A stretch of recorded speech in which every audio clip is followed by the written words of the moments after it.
जी सुबह सवेरे पाकिस्तान में बहुत खुशामदीद। मैं हूँ शिफा यूसुफजई और मैं हूँ वैस मंगलवाला। मेरी तरफ से भी आप सबको अस्सलाम वालेकुम। खुदा का शुक्र है कि उसने हमें आज की सुबह देखना नसीब फरमाई।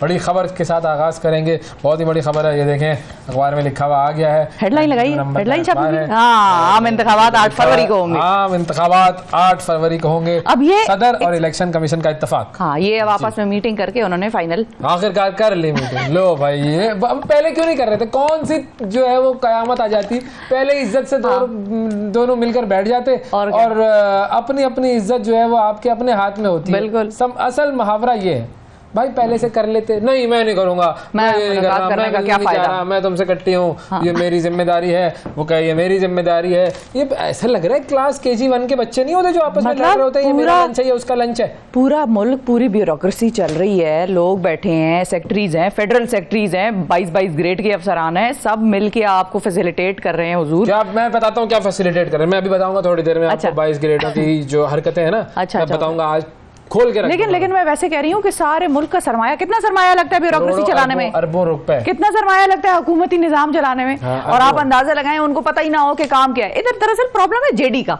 जिस दिन मेरी और वैस की नाजरीन हो जाती है, कभी कभी जंग हो जाती है, वो कहते हैं ये मेरा काम नहीं है, वो मैं कहती हूँ ये मेरा काम नहीं है, तो फिर वो हमारे प्रोड्यूसरान बेचारे परेशान हो जाते, कहते हैं किसका काम? तो फिर सुप्रीम कोर्ट भी तो नहीं है हमारे पास, हमारे पास तो सुप्रीम कोर्ट भी नहीं। हाँ, हमारा तो ये भी फिर फटा है कि वो फटा चलता ही रहता है। इन लोगों को जब नौकरी में रखा जाता है, इस चीफ इलेक्शन कमीशन वगैरह को, तो उनको बताया नहीं जाता या पढ़ के नहीं आते कि हमारा काम क्या है? फिर वो लड़ते रहते हैं आपस में, टामक टोइयां मारते रहते हैं। फिर उसके बाद सुप्रीम कोर्ट बताता है कि बेटा ये तुम्हारा काम है, जाके करो। हाँ, अच्छा, फिर वो कहता है अच्छा जी जी जी सर, फौरन सीधे हो गए 1 मिनट में। और सॉरी, इंटरेस्टिंग चीज ये है कि उन्होंने कल भी कुछ इस किस्म की बात की कि वो सदर साहब के पास जाना, तो वो तो कोई बहुत ज्यादा कुछ, जाओ बेटा शाबाश। तो उन्होंने कहा आपने सदर का दरवाजा खटखटाना है, आप जाएं, सदर का दरवाजा खटखटाएं। और मैं उस वैसे तो सदर साहब पे भी थोड़ा सा हैरानी का इज़हार करूंगी। और क्या, दोनों की बात हो रही है। हाँ, मतलब आपका भी तो सर, ये आपको भी पता है कि मैंडेट आपके पास है। अगर कोई कह भी रहा है, इबहाम है मिसाल के तौर पे, ये क्वेश्चन रेज हो रहा है कि भाई ये होगा, उसकी तरफ से आएगी, इसकी तरफ से आएगी, इनको मैंडेट हासिल नहीं है, वो कर सकते हैं, ये वो। आप अड़ जाएं सर, आप सदर है मुल्क के, आप अड़ जाएं।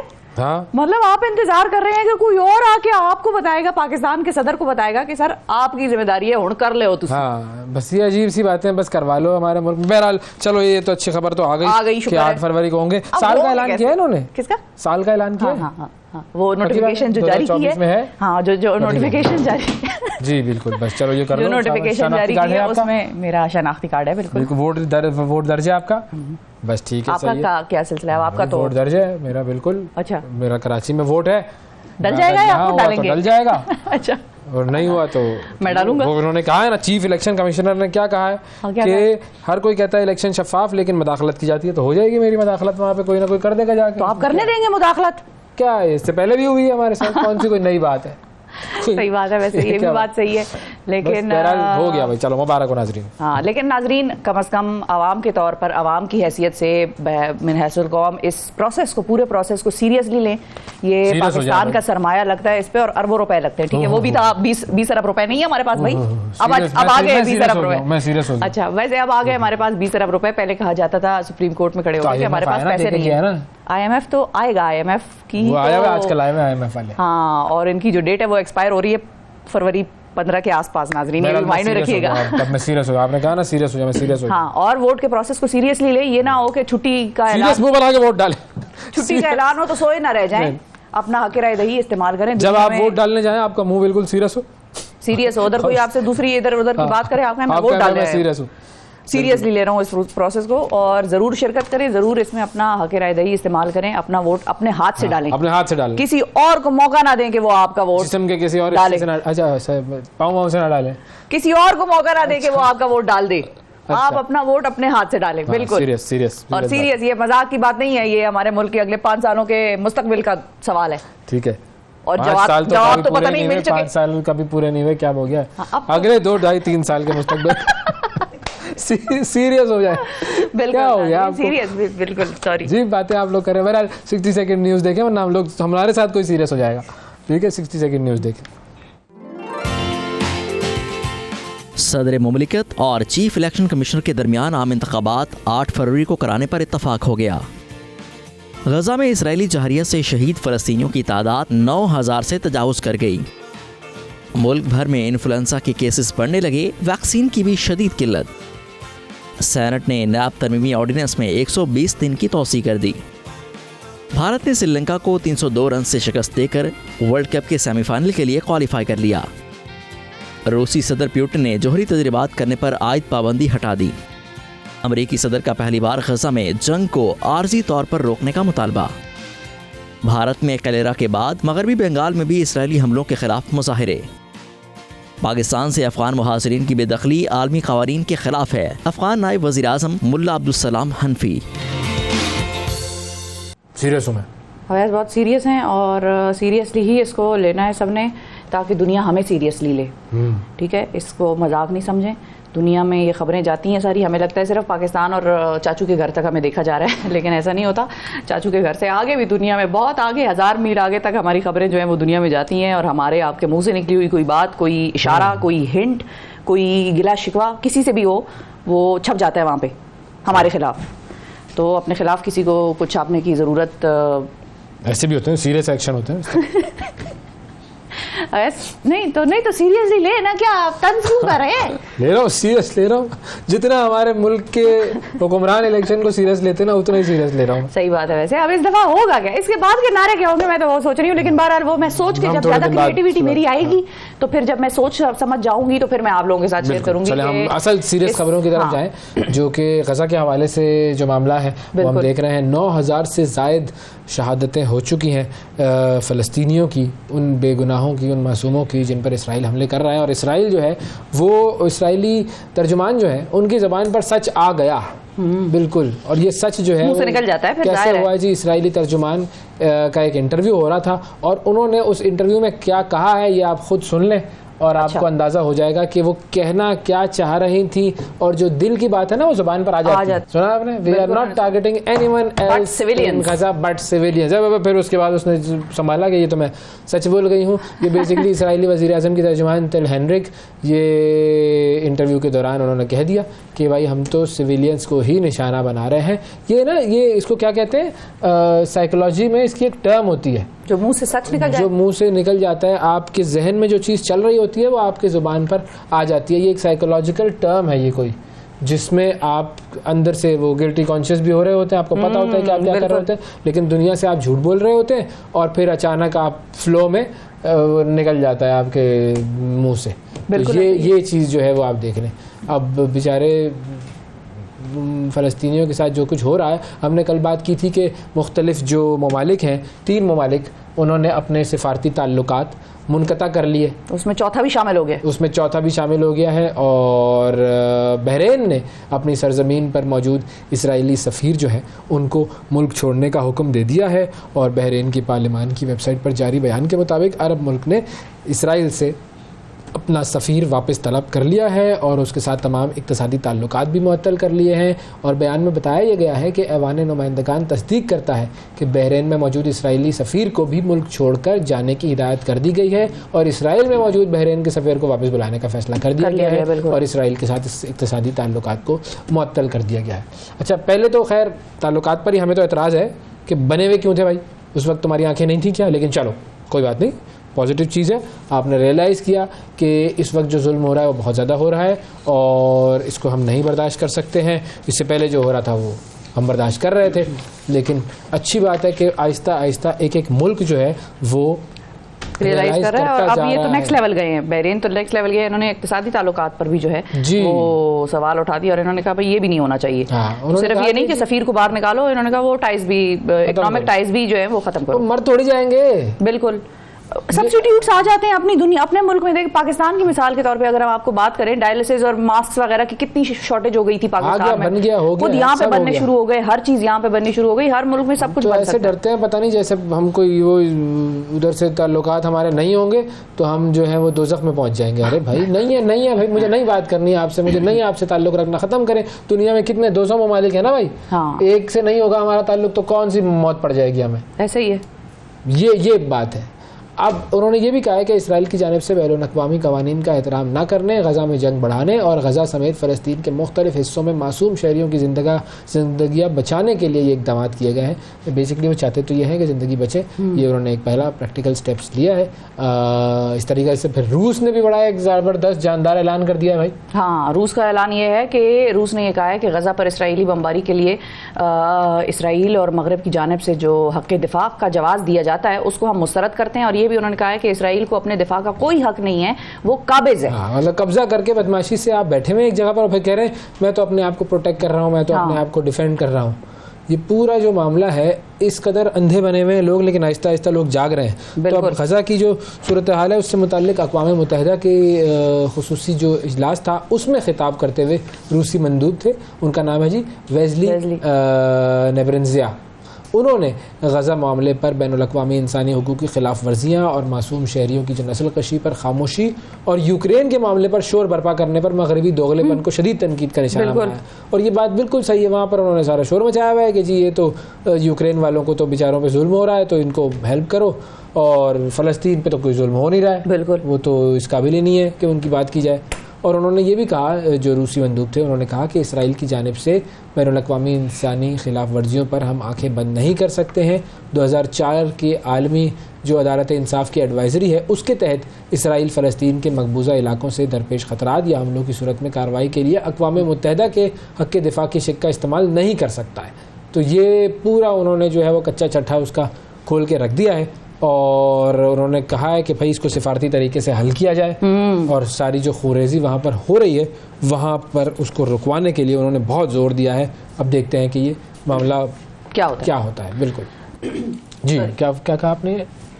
विमेन टेनिस प्लेयर, अच्छा मैं समझा कुछ कह रही थी। विमेन टेनिस प्लेयर ने एक काम किया है और ट्यूनिस की विमेन टेनिस प्लेयर है जी। हाँ, और ट्यूनिस की हैं और खातून टेनिस प्लेयर है। फ़लस्तीनियों को अतिया करने का ऐलान किया है इन्होंने अपनी इनामी रकम। और ये होते हैं गैरतमंद लोग, बिल्कुल एहसास करने वाले लोग, इंसान का एहसास हो, चाहे आपको उनकी किसी बात से अग्री आप करते हो ना करते हो, इंसान का और उसकी तकलीफ का एहसास रखना, इसी को ह्यूमन राइट्स का नाम दिया गया है यूनाइटेड नेशंस की तरफ से। I cannot see children and babies die every day। बिल्कुल, और जो देख रहे हैं वो उनमें दिल नहीं है, उनमें एहसास नहीं है, वो हार्टलेस लोग हैं।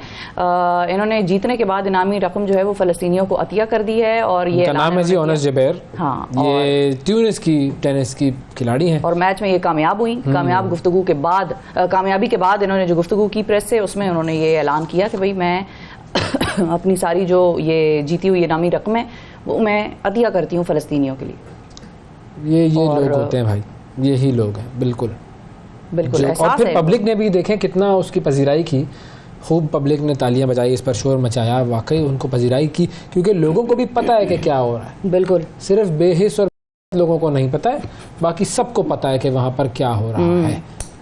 वो इसराइल के और सदर वगैरह से मिलने के लिए सब जा रहे हैं ना, अमेरिकी सदर पहुंच गया, बरतानवी सदर पहुंच गया, फ्रांसीसी सदर पहुंच गया। हमारे वालों को भी जाना चाहिए, उनको चाहिए गजा जाके उनसे मिले। और क्या, एक सिंबॉलिक स्टेटमेंट तो होती है ना कि हाँ जी मैं आया हूँ, आप इधर वो जा रहे हैं, दुनिया में हर जगह फिर रहे हैं, जहाँ पे काम हो रहा है वहाँ पे, जहाँ पे जाना चाहिए। मतलब जवाबी कार्रवाई तो फिर इसी तरह होती है ना। उन्होंने देखें कैसे उनको दिखाने के लिए और उनको सड़ाने के लिए बेसिकली फ़लस्तीनियों के दर्द और तकलीफ पर, जिसको कहते हैं ना मरहम के बजाय नमक छिड़कने पर के तौर पर वो उधर गए और उनसे मुलाकातें की उन्होंने नेतन्याहू वगैरह से। तो इधर वालों को भी चाहिए था कि भाई निगरान वज़ीर आज़म और हमारे जो फॉरेन मिनिस्टर हैं उनको चाहिए कि वो उस तरफ जाएं, फ़लस्तीन जाएं और उधर मिले उनसे, ताकि दूसरी साइड को भी नजर आए कि भाई पाकिस्तान वो मुल्क है जिसने हमें एक्सेप्ट नहीं किया था और अब वो इधर आए हैं इनसे मिलने। बिल्कुल। अच्छा, एक वो स्पोर्ट्स की दुनिया से एक और बड़ी खबर आई है, और वो खबर जो है वो एक फड्डा पड़ गया है। बिल्कुल, थप्पड़ की कोई बात, थप्पड़ छप्पड़ की बात हुई है। राशिद लतीफ़ साहब पर, एक सहाफ़ी हैं पीजे मीर साहब, उन्होंने कहा कि जी राशिद लतीफ़ साहब ने जावेद मियादाद, जो कि पाकिस्तान के लेजेंडरी क्रिकेटर, सिक्सर मियादाद, उनको थप्पड़ मारा। अब ये एक फड्डा पड़ गया है। कब की बात कर रहे हैं वो? रिसेंट पुरानी बात कर रहे हैं? नहीं, पुरानी बात कर रहे हैं। अब उस पर जो राशिद लतीफ़ साहब हैं उन्होंने पीजे मीर साहब को 1 अरब रुपए के हट जाने का नोटिस भिजवा दिया। तो पीजे मीर साहब तो मेरा ख्याल है अब होते भी बार-बार हैं कहीं, झुके में होते हैं, उनको तो अदा करना पड़ भी जाएगा अगर पाकिस्तान में होता। हाँ, तो यहाँ पे तो कुछ ना होता, लेकिन बाहर है तो वो तो। अच्छा, अब ये इन्होंने पूरा किस्सा सुना दिया किस्सा, जिसमें कि इन्होंने डिटेल्स भी दी हैं। 1993 लेकिन वैसे इन्होंने कहा कि मैं और मुदस्सिर बाहर बैठे थे। हाँ, तो जब बाहर बैठे थे तो कैसे पता कि अंदर किसने किसको थप्पड़ मारा? पता चल जाता है, ऐसा थोड़ी है कि आप बाहर बैठी हो मुझे कोई थप्पड़ मारे आपको पता नहीं लगेगा। मेरा नहीं ख्याल। नाजरीन, 1 अरब कहा जाना मैं आप पे मतलब ये ना हो कि हम अक्सर कमर पे थपकी भी देते हैं, वो वाला थप्पड़ को समझ के इन्होंने समझा हो। नहीं, लेकिन इस पर जो राशिद लतीफ़ साहब है ना, फिर उन्होंने ट्विटर वो जो एक्स है उसके ऊपर कहा कि मैंने ना कभी जावेद मियादाद को थप्पड़ मारा है, ना उनके आगे आवाज़ उठाई है। वो न सिर्फ लेजेंडरी क्रिकेटर हैं बल्कि वो फ़ख्र पाकिस्तान भी हैं। और राशिद साहब ने ये भी कहा कि मैंने उनकी कप्तानी में डेब्यू किया, उनसे बहुत कुछ सीखा है। मैं तो जावेद मियादाद की अपने वालिद की तरह इज्जत करता हूँ। भाई पीजे मीर साहब मुझे चाहिए प्रोग्राम पे। और वैसे ही वो खैर सहाफ़ी तो बहुत ही आला पाए के हैं, अच्छे बड़े सहाफ़ी हैं, बड़ा नाम है उनका, और बड़े अरसे से प्रोग्राम्स करें। पीजे मीर का एक ज़माने में हामिद मीर के बजाय हम पीजे मीर को देखा करते थे। अब तो हामिद, और क्या, वो पुराने, काफ़ी पुराने, काफ़ी तजर्बाकार हैं। लेकिन इंटरेस्टिंग चीज़ ये है कि भाई पीजे मीर साहब मुझे चाहिए, और पीजे मीर साहब से बंदा गपशप लगाए, क्रिकेट पे भी उनका एनालिसिस करें, और इलेक्शन की डेट पे भी जरा पूछें कि भाई सर इधर भी बताए ना आप। नाज़रीन, पड्डा पड़ा हुआ है थप्पड़ों का, आपको वो शो की पड़ी हुई है वहाँ उनका। अब देखें 1 अरब रुपए के हर जाने का उन्होंने वो कहा है उसके ऊपर, और कहा है कि 14 रोज़ में माफ़ी मांगे, माफ़ी ना मांगने की सूरत में मैं पीजे मीर के ख़िलाफ़ कानूनी चाराजोई का हक भी रखता हूँ। और अब देखते हैं कि ये मामला कहाँ जाता है। एक और खबर आ गई टेंशन वाली बड़ी, ओ हो क्रिकेट की दुनिया से ही। ये तो आपको पता ही नहीं चल रहा कि क्या क्या हो रहा है। ये एक मसला मैंने बताया, क्रिकेट की दुनिया से तो टेंशन नहीं जा, खुशी की खबरें आती रहती हैं पिछले 1 साल से। शादियां चल रही हैं, वही तो टेंशन है, शादियां ही हो रही हैं। वो क्रिकेटर अपना जश्न मना रहे हैं, हम वर्ल्ड कप जीतने का जश्न कब मनाएंगे? मुश्किल है। अच्छा, अभी नसीब में नहीं लिखा, आएगा वो वक्त तो आएगा। चलो ठीक है। एक और कौमी क्रिकेटर 2032 तक मेरा ख्याल है शायद,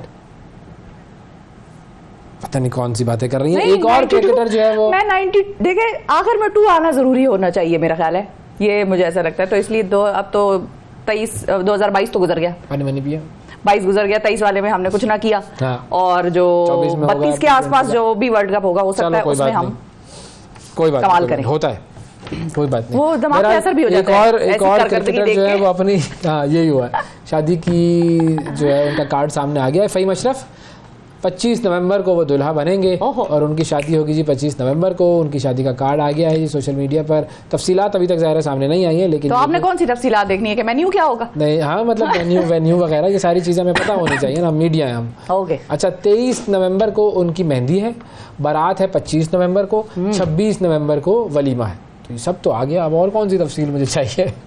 बहरहाल नारोवाल में होगी उनकी शादी। अच्छा। और वलीमा होगा फूलनगर में।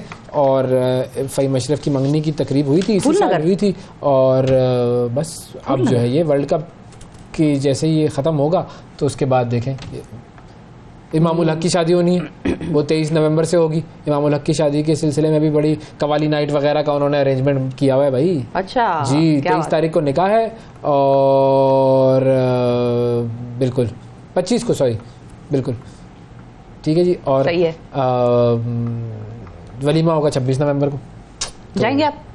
पता नहीं हम कहाँ से जाएंगे, हमारी कौन सी, हमारी अच्छा। तो कोई ऐसी कहानी नहीं है। लेकिन बहरहाल एक और मामला जो है उसके ऊपर हम चलते हैं। हाँ। और कराची में कल हम जो बात कर रहे थे कि डिपोर्टेशन का मामला चल रहा है, तमाम जो अफ़गान गैर मुल्की तौर पर कराची में मुकीम है, उस हवाले से हमारे साथ मौजूद हैं जी SSP इरफान बहादुर साहब। उनसे हम मालूमात हासिल करते हैं कि जी ये मामला किस तरीके से किया जा रहा है। अस्सलाम वालेकुम इरफान साहब। जी वालेकुम सलाम सर, बहुत शुक्रिया प्रोग्राम के लिए वक्त निकाला आपने। ज़रा हमें थोड़ी सी अगर आप तफसीलात बता सकें कि कराची में ये जो ऑपरेशन क्लीन अप जारी है, ये ऑपरेशन किस स्पीड से जारी है और अब तक इसकी क्या सूरत हाल है? जी बिस्मिल्लाहिर्रहमानिर्रहीम। ये ऑपरेशन जो है वो मल्हाराबाद जारी है। इसका पहला फ़ेज़ था जब यह हुकूमत पाकिस्तान ने ऐलान किया था और एक इनको तारीख़ दी गई थी 1 नवंबर की कि 1 नवंबर तक जो लोग रज़ाकाराना तौर पे यहाँ से जाना चाहते हैं वो यहाँ से चले जाएं। 1 नवंबर के बाद दूसरा फेज़ शुरू हुआ, जिसके अंदर आपको दिख रहा है कि पिछले 3 रोज़ से कंटिन्यूसली मुख्तलिफ़ कराची के इलाकों में ऑपरेशन चल रहा है, जो आइडेंटिफाइड लोकेशन है जहाँ पे गैर मुल्की गैर मकामी लोग यहाँ पे गैर कानूनी तौर पे जो लोग मुकीम थे उनके ख़िलाफ़ ये ऑपरेशन जारी है, जिसमें सिर्फ अगर हम डिस्ट्रिक्ट ईस्ट की बात करें तो 300 से ज़ायद लोग जो हैं वो हमने गिरफ़्तार अभी तक उसमें डिटेन किए हैं। डिटेन करने के बाद उनको यहाँ से ट्रांजिट जो स्पॉट है हमारा होल्डिंग स्पॉट वहाँ पे पहुँचाया है और वहाँ से उनकी रजिस्ट्रेशन का अमल करके फिर आगे उनको डिपोर्टेशन के जो कानूनी जो ज़रूरी कार्रवाई होती है वो करने के बाद कराची से आगे मुंतकिल किया जा रहा है।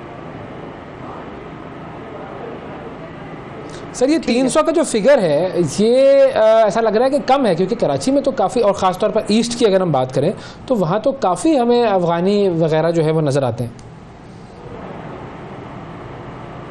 जी बिल्कुल, ये मरहलावार मैंने जैसे आपको बताया ये जारी रहेगा। यहाँ पे बिल्कुल आपकी बात ठीक है, यहाँ पे बहुत सारे लोग रहते हैं। इसमें ज़्यादातर लोग जो हमारे पास इस वक्त मौजूद हैं, हम 5 लोकेशंस पे गए हैं अपने एरिया में, जिसमें सोराब गोट, मच्छर कॉलोनी, जुनेजो कॉलोनी, गन्ना मंडी और इससे मुतसिल जो इलाके हैं यहाँ पे गए हैं। यहाँ पे डोर टू डोर सर्चिंग की गई है और चादर और चार दीवारी का भी जो है वो ख्याल रखा गया है। लेडीज़ पुलिस भी इसमें हिस्सा ले रही है हमारे साथ, लेडी कांस्टेबल्स भी हैं, लेडी ऑफिसर्स भी हैं। वो घरों के अंदर जाती हैं, एक एक आदमी को चेक करती हैं। इनके जितने यहाँ पे जो लोग रह रहे हैं अब जो इस वक्त मौजूद हैं, जो जिन इलाकों में हम गए हैं, यहाँ पे ज़्यादातर लोग वो लोग मौजूद हैं जो रजिस्टर्ड हैं हमारे पास, जिनके पास अफगान सिटीज़नशिप कार्ड मौजूद है या फिर उनके पास हमारा जो प्रूफ ऑफ रेजिडेंसी है नादरा का वो मौजूद है। तो ये दोनों चीज़ें एक्सेप्टेबल हैं और ये वैलिड हैं उस वक्त तक, जब तक ये यहाँ पे वैलिड हैं उस वक्त तक इनके ख़िलाफ़ कार्रवाई नहीं की जा सकती। तो उनको छोड़ के जो बाकी यहाँ पे जिनके पास कोई दस्तावेज़ात मौजूद नहीं है और यहाँ पे रहने के लिए कोई वीज़ा मौजूद नहीं है, तो उनको यहाँ पे उनको डिटेन किया जा रहा है और डिटेन करके उनको डिपोर्ट किया जा रहा है। और ये एक मुस्तकिल अमल है, ये जारी रहेगा। इस पूरे ऑपरेशन के दौरान आपको किसी किस्म की कोई मुश्किलात का सामना करना पड़ रहा है? ये जो अफ़गान गैर मुल्की जो है गैर कानूनी तौर पर हमारे यहाँ पर मुकीम है? देखें, ये अपनी नौयत का पहला ऑपरेशन है जो पाकिस्तान में हो रहा है। इस तरह का ऑपरेशन पाकिस्तान में इससे पहले मैंने अपनी सर्विस में नहीं देखा। इस ऑपरेशन में मरहलावार ये जारी रहेगा और ये मुस्तकिल एक अमल है। ये 2 दिन 3 दिन 4 दिन में कंप्लीट नहीं हो जाएगा इसको, ये क्योंकि काफ़ी ज़्यादा तादाद में यहाँ पे लोग मौजूद थे, तो ये डोर टू डोर सर्च करने में टाइम लगेगा और ये मुस्तकिल अमल है। इंशाल्लाह ये जारी रहेगा, महीना 1.5 महीना, हो सकता है कि 2 महीने भी लग जाएं इसमें, और ये चलता रहेगा। अभी तक पुलिस को हमें कहीं पे भी ना किसी मज़ाहमत का सामना मिला है, ना कोई मुश्किलात हैं। जी। अच्छा, ये बताएं एसएसपी साहब कि क्या इसमें सिर्फ अफगान ही हैं जो इलीगली आप लोगों को मिले हैं ज़्यादा, या कोई और नेशनैलिटीज़ भी हैं जो अभी तक आप लोगों के सामने आई हैं कि जो किसी और मुल्क के जो लोग थे वो रह रहे थे बगैर कागजात के यहाँ पर? जी, हमारे पास अफगानी भी थे जो हमने डिटेन किए हैं और हमारे पास बंगालीज भी थे जिनको हमने डिटेन किया है और उनके ख़िलाफ़ भी जो है वो कार्रवाई की जा रही है। ओके, ठीक। बहुत शुक्रिया अदा करेंगे जी। हमारे साथ मौजूद थे एसएसपी ईस्ट करफान बहादुर साहब, और गैर कानूनी तौर पर जो गैर मुल्की पाकिस्तान में मुकीम हैं उनको जो डिपोर्ट किया जा रहा है उसके हवाले से ऑपरेशन की तफसीलात हमें बता रहे थे जी। चलें जी, ये तो एक ऑपरेशन सही चल रहा है।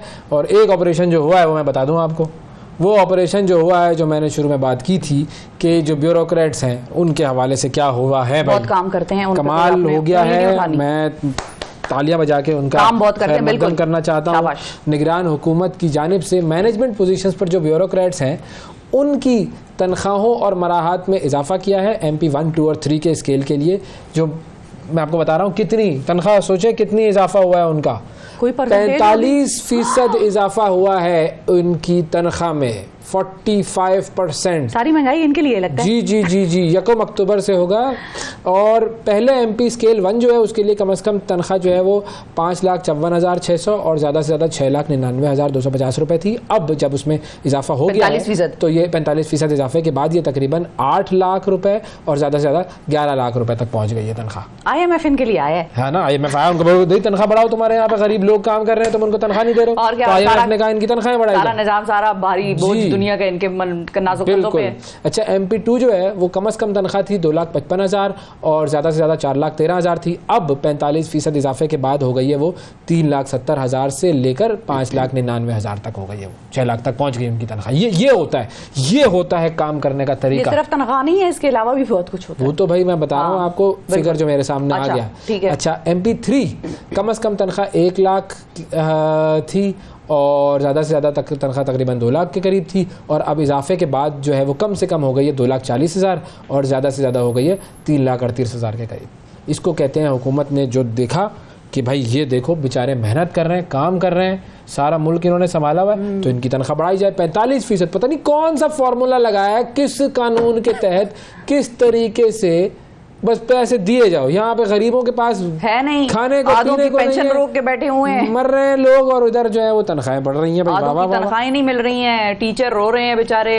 छोड़ो यार, क्या बस ऐसे ही बस दिल उदास कर दिया सर आपने, क्या कर दिया आपने, मतलब उधर, मतलब क्या आप कहेंगे? हमारे पास पैसे नहीं थे, हमारे पास तो कुछ भी नहीं था, हम तो बिल्कुल गरीब हुए हुए थे। पिछले साल तक तो 20 अरब रुपए नहीं थे कि जमहूरियत का तसलसल बरकरार रख सकते। आइन को पामाल करके हमने चलाई जा रहे हैं। आइन का क्या है भाई, लेकिन छोड़े, चलो ब्रेक ले लें, बस रहने आप ले, ब्रेक ले लेते हैं जी नाजरीन। ब्रेक के बाद आपसे दोबारा मिलेंगे, स्टे विद अस। सीरियस रहना है।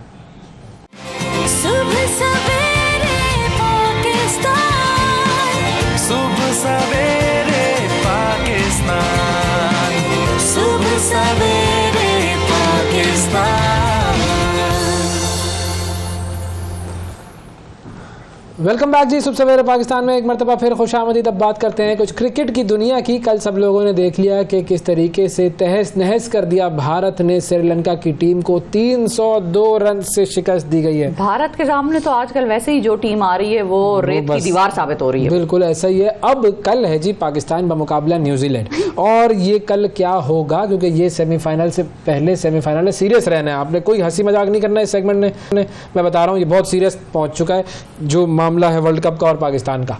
बिल्कुल हंसी रोक लें अपनी। कल मैच है, कल बारिश की भी उम्मीद सामने आ गई है, मतलब इम्कान सामने आ गया है। और 70%। क्यों खुश होना या नहीं होना? नहीं होना। अच्छा, हम जीतेंगे तो ही कुछ हमारा मामला आगे बढ़ेगा। हमारे साथ क्रिकेट एनालिस्ट आप मजहर अरशद साहब मौजूद हैं, उनसे हम बात करते हैं। अस्सलाम वालेकुम मजहर। जी वालेकुम सलाम।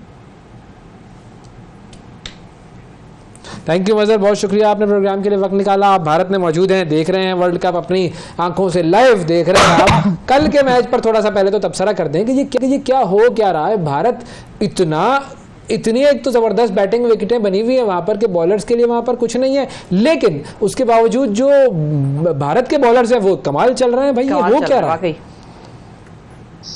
देखिए, उसमें एक तो ये है कि इंडिया ने जो अपनी इन्वेस्टमेंट की हुई है प्लेयर्स के ऊपर, और ये अब से नहीं है, ये पिछले कोई 10-12 साल का प्रोसेस है कि वो बहुत ज़्यादा अपने प्लेयर्स को अच्छे तरीके से मैनेज करते हैं। जिस तरह जसप्रीत बुमराह जो हैं, ये तकरीबन 1 साल कोई क्रिकेट नहीं खेले, इंजर्ड थे, लेकिन हमने देखा है कि जब वो इंजरी के बाद वापस आए हैं तो जिस तरीके से उनकी इंजरी को मैनेज किया गया है कि वो लग ही नहीं रहा कि वो 1 साल एब्सेंट थे। जिस तरीके से वो इस वर्ल्ड कप में पावर प्ले में बॉलिंग कर रहे हैं, 80% जो उनकी बॉल्स हैं पावर प्ले में वो डॉट बॉल्स हैं, तो वो इतना प्रेशर क्रिएट कर रहे हैं इनिशियली कि उनके बाकी जो बॉलर्स हैं उनको भी हेल्प मिल रही है। देन हमने देखा है मोहम्मद शामी ऑलमोस्ट हर मैच में वो 4-5 आउट कर रहे हैं। तो आई थिंक कि इंडिया ने जितना अपनी टेस्ट क्रिकेट के ऊपर ए टीम के टूर्स हो गए, अंडर 23 हो गया, अंडर 19 क्रिकेट है, वहां से जो प्लेयर्स की डेवलपमेंट की हुई है, ये सारे रिजल्ट्स जो है आहिस्ता आहिस्ता उसके सामने आ रहे हैं। और पिछले 3 वर्ल्ड कप्स में जो है 10 सालों में जो 3 वर्ल्ड कप हुए हैं, इंडिया सिर्फ 3 मैचेस हारा है। और ये आपके सामने है कि पहले वो अपनी बैटिंग से मैचेस जीता करते थे, अब वो अपनी बॉलिंग से भी जो है वो मैचेस जीतते हैं। तो आई थिंक कि जितनी इस टाइम जो है वो तारीफ की जाए उनकी टीम की, आई थिंक उतनी ही कम है। मुझे तो लग रहा है कि ये जो वर्ल्ड कप है, ये विराट कोहली और मोहम्मद शामी का वर्ल्ड कप है, ये दोनों की परफॉर्मेंसेस कमाल चल रही हैं, वो उसको भी रोकने वाला कोई नहीं है विराट कोहली को। वो तो ना बिल्कुल आंधी। देखिए विराट, जो मैंने शुरू में बात की थी कि आप अगर इंडिया के प्लेयर्स का एक्सपीरियंस देखें, इस पूरे वर्ल्ड कप में 150 प्लेयर्स जो खेल रहे हैं, उनमें से सिर्फ 2 ऐसे प्लेयर्स हैं जिनके करियर में 10,000 से ज्यादा रन है वनडे क्रिकेट में, और दोनों इंडिया की टीम में है, विराट कोहली एंड रोहित शर्मा। तो वो जो 10-15 साल का एक्सपीरियंस है, उनको पता है कि हमने किस मुश्किल से कैसे निकलना है। जिस तरह जो पहला मैच हुआ था ऑस्ट्रेलिया का और इंडिया का, उसमें उनके शुरू में 3 आउट हो गए थे। वहां पे अगर कोई और टीम होती तो हो सकता है वो कोलैप्स कर जाती, लेकिन विराट कोहली ने एक बड़ी स्लो इनिंग्स खेल के टेस्ट मैच के स्टाइल में एक इनिंग्स खेली और इंडिया को जो है वो वाला मैच उन्होंने जितवाया। तो आई थिंक वो एक्सपीरियंस सामने आ रहा है। देन ऑब्वियसली वो बहुत अच्छे प्लेयर भी हैं। और जो आपने बात की कि ये वर्ल्ड कप आपको विराट कोहली का और मोहम्मद शमी का लग रहा है, तो नो डाउट जिस तरीके से वो परफॉर्म कर रहे हैं, लग तो यही रहा है कि इंडिया ही वर्ल्ड कप जीतेगा। लेकिन जो मैंने अभी शुरू में एक जिक्र किया था कि इंडिया पिछले 3 वर्ल्ड कप्स में सिर्फ 3 मैचेस हारा है, तो उसके अंदर जो समझने वाली चीज़ है वो ये है कि उन 3 में से 2 मैचेस वो सेमीफाइनल्स हारे हैं। तो वो अक्सर जो है इंडिया अच्छा परफॉर्म करता है, लेकिन सेमीफाइनल में जाके जो है ना वो थोड़ा सा फंस जाते हैं। लेकिन इस बार आई थिंक इंडिया को उम्मीद होगी कि जो उनकी फॉर्म है, होम कंडीशंस हैं, वो जो नॉकआउट स्टेज में जाके फंस जाते हैं, वो उस स्टेज से निकलें और इस टूर्नामेंट को जो है वो अच्छी तरीके से फिनिश करें। तो अच्छा, अब पाकिस्तान की तरफ आते हैं। हाँ, इंडिया की जो आपने ट्रेनिंग की बात की कि इनकी कैसे कैसे ट्रेनिंग होती है और अंडर 19 और वो सारा मामला, तो पाकिस्तान की तरफ अगर हम आए प्लेयर्स की ट्रेनिंग में, और वो हम अक्सर ये बात देख रहे हैं कि भाई पाकिस्तान के जितने आखिरी प्लेयर्स होते हैं जिनको आके वहाँ खड़ा करना होता है कि भाई रुक जाओ, उधर डट के खड़े रहो कम अज कम बस, और 1-1 रन बना लो बस, बाकी हम देख लेंगे, वो भी नहीं कर सकते। तो पाकिस्तान के खिलाड़ियों की ट्रेनिंग में कौन सी चीज़ को बेहतर करने की ज़रूरत है, इसका जवाब हम आपसे लेंगे। लेकिन हमारे पास एक कॉलर भी है। अस्सलाम वालेकुम। वालेकुम सलाम, शिफा मलिक राशिद बोल रहा हूँ कराची से। जी सर। और पहले तो आप लोग माशाल्लाह बहुत अच्छा चैनल है और बड़ा एक जबरदस्त कॉम्बिनेशन है। सब चीजों का ड्रेस करते हैं, मंगल वाला आप भी, और आप लोग यहाँ आए, आप लोगों को मुबारक हो और अल्लाह करे आप यहाँ फले फूले और प्रोग्राम आपका बहुत अच्छा होता है। और सबसे अच्छी बात ये कि आप हमें भी मौका देते हैं पार्टिसिपेट करने का। और आप लोग हैं तो हमें बताएं सर, क्रिकेट पर क्या कहेंगे? बड़ी मेहरबानी। अच्छा, मैच का ये है कि शुरू में बड़ी मायूसी हुई और सारी कौम जैसे है कि फिर अब टीम थोड़ा जीतना शुरू, अल्लाह करे कि हम सेमीफाइनल में पहुंच जाए। बात ये है कि बेहतरीन टीम लोग देखते हैं, सोचते हैं, हम लोगों की वो सेटअप नहीं है। आम आदमी देखता है बॉलिंग है, इसमें इतने हमारे लूप होल्स है, बैटिंग में है, ये हमारे कोचेज टीम इतनी मैनेजमेंट होती है, उन्हें एक एक चीज पे तवज्जो देनी चाहिए। मैंने देखा बाकी टीमों की जो खिलाड़ी हैं फारग वक्त में भी वो अपनी स्किल को बेहतर करते हैं, देखते हैं, बाकी खिलाड़ियों को देखते हैं, वीडियोस देखते हैं, हम उस पे नहीं जाते। देखिए एक मैं बात बताऊं, किसी जमाने में एयर मार्शल नूर खान थे, वो हमारे स्पोर्ट्स के इंचार्ज थे। हम हॉकी, क्रिकेट, स्क्वाश में टॉप पे थे, दुनिया जानती थी कि पाकिस्तान खेलों की वजह से। लेकिन अभी लास्ट जो ओलंपिक्स हुआ उसमें मैनेजमेंट और अमले के लोग ज्यादा थे और खिलाड़ी एथलीट्स कम थे। सर अभी फिर कोई लेकर आते हैं, कोई एयर मार्शल साहब किसी को लाते हैं कि वो कुछ सही करें, लाए किसी को भी लाए, लेकिन पता है क्या, सिंसियर होके। देखिए मंगल वाला सिंसियरिटी बड़ी जरूरी है, ये बड़ी इंपॉर्टेंट है जी। बहुत शुक्रिया अदा करेंगे राशिद साहब आपका। मजहर अरशद साहब की तरफ जाएंगे। जी मजहर भाई, मसाइल क्या हैं जी हमारी ट्रेनिंग में?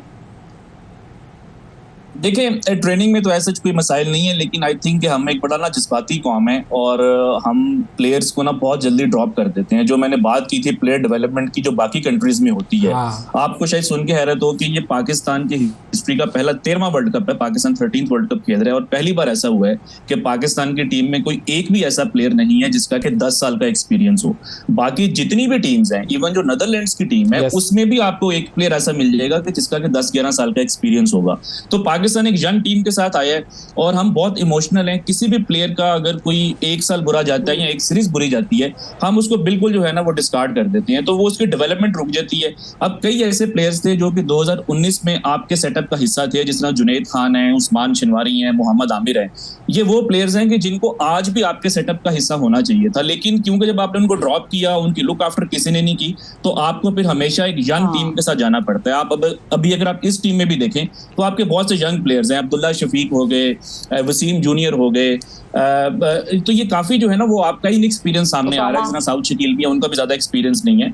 तो आई थिंक ये पाकिस्तान को फ्यूचर में देखना होगा कि थोड़ा पेशेंस का मुजाहरा करें, प्लेयर्स को डेवलपमेंट उनकी जो है वो ठीक तरीके से करें, उनको परफॉर्म करने का मौका दें। हमारे जो सिलेक्टर्स हैं वो सिलेक्टर्स कम हैं और रिजेक्टर्स ज्यादा हैं। कोई प्लेयर आता है उसको जल्दी से सिलेक्ट कर लेते हैं और फिर उसको जल्दी से वाह वाह वाह, क्या टर्मिनोलॉजी यूज की आपने, जबरदस्त। I love this terminology that you have used. भाई सिलेक्टर नहीं है ये, रिजेक्टर ज़्यादा हैं, और हमारे यहाँ पे तो वैसे ही सिलेक्टर्स जो हैं वो बड़ा काम करते हैं, नजर आता है। अच्छा, एक हमारे साथ और कॉलर है, मैं आपसे जरा कल के मैच पर भी तबसरा लूंगा। शुएब अहमद साहब हैं लाड़काना से। अस्सलाम वालेकुम। वालेकुम सलाम सर, क्या हाल है? जी शुएब भाई ठीक ठाक, अल्लाह का शुक्र। तव्हां सुणायो, तव्हां ॿुधायो छा हाल है तव्हांजो? अल्लाह का करम सर, अल्लाह का एहसान। सर बताएं कल क्या होना है और क्या करना चाहिए? सर जी इंशाल्लाह हमें तो भरपूर उम्मीद है कि पाकिस्तान इंशाल्लाह कल जीतेगा, और जीतना भी चाहिए वर्ल्ड कप में सेमीफाइनल फाइनल के लिए। लेकिन सर माशाल्लाह पाकिस्तान की बैट्समैन अच्छे हैं, पता नहीं क्यों नहीं चल पाते इंडिया की पिच पे। चलो ऑस्ट्रेलिया की हो, न्यूजीलैंड की हो, इंग्लैंड की हो तो फिर समझ आए वो अलग पिच है, ये एशिया सेम ही है, बराबर ही है सर। बिल्कुल है, तो बराबर ही बराबर सर, एशिया की पिच खेलते रहते हैं, ये दुबई जाते हैं, श्रीलंका जाते हैं, इंडिया जाते हैं। सही है, बिल्कुल। तो सर इधर माशाल्लाह इनको स्कोर अच्छा बनाना चाहिए। अच्छा, बहुत शुक्रिया सर, आपने वक्त निकाला प्रोग्राम के लिए। समन है लाहौर से। अस्सलाम वालेकुम जी समन, अस्सलाम वालेकुम। वालेकुम अस्सलाम, कैसी हैं आप? हम बिल्कुल ठीक ठाक हैं, फिलहाल तो ठीक है। अब कल का पता प्यारी लग रही है, बहुत प्यारी लग रही है। मैंने भी टाई पहनी हुई है, बहुत अच्छा है। मैंने भी समन टाई पहनी हुई है।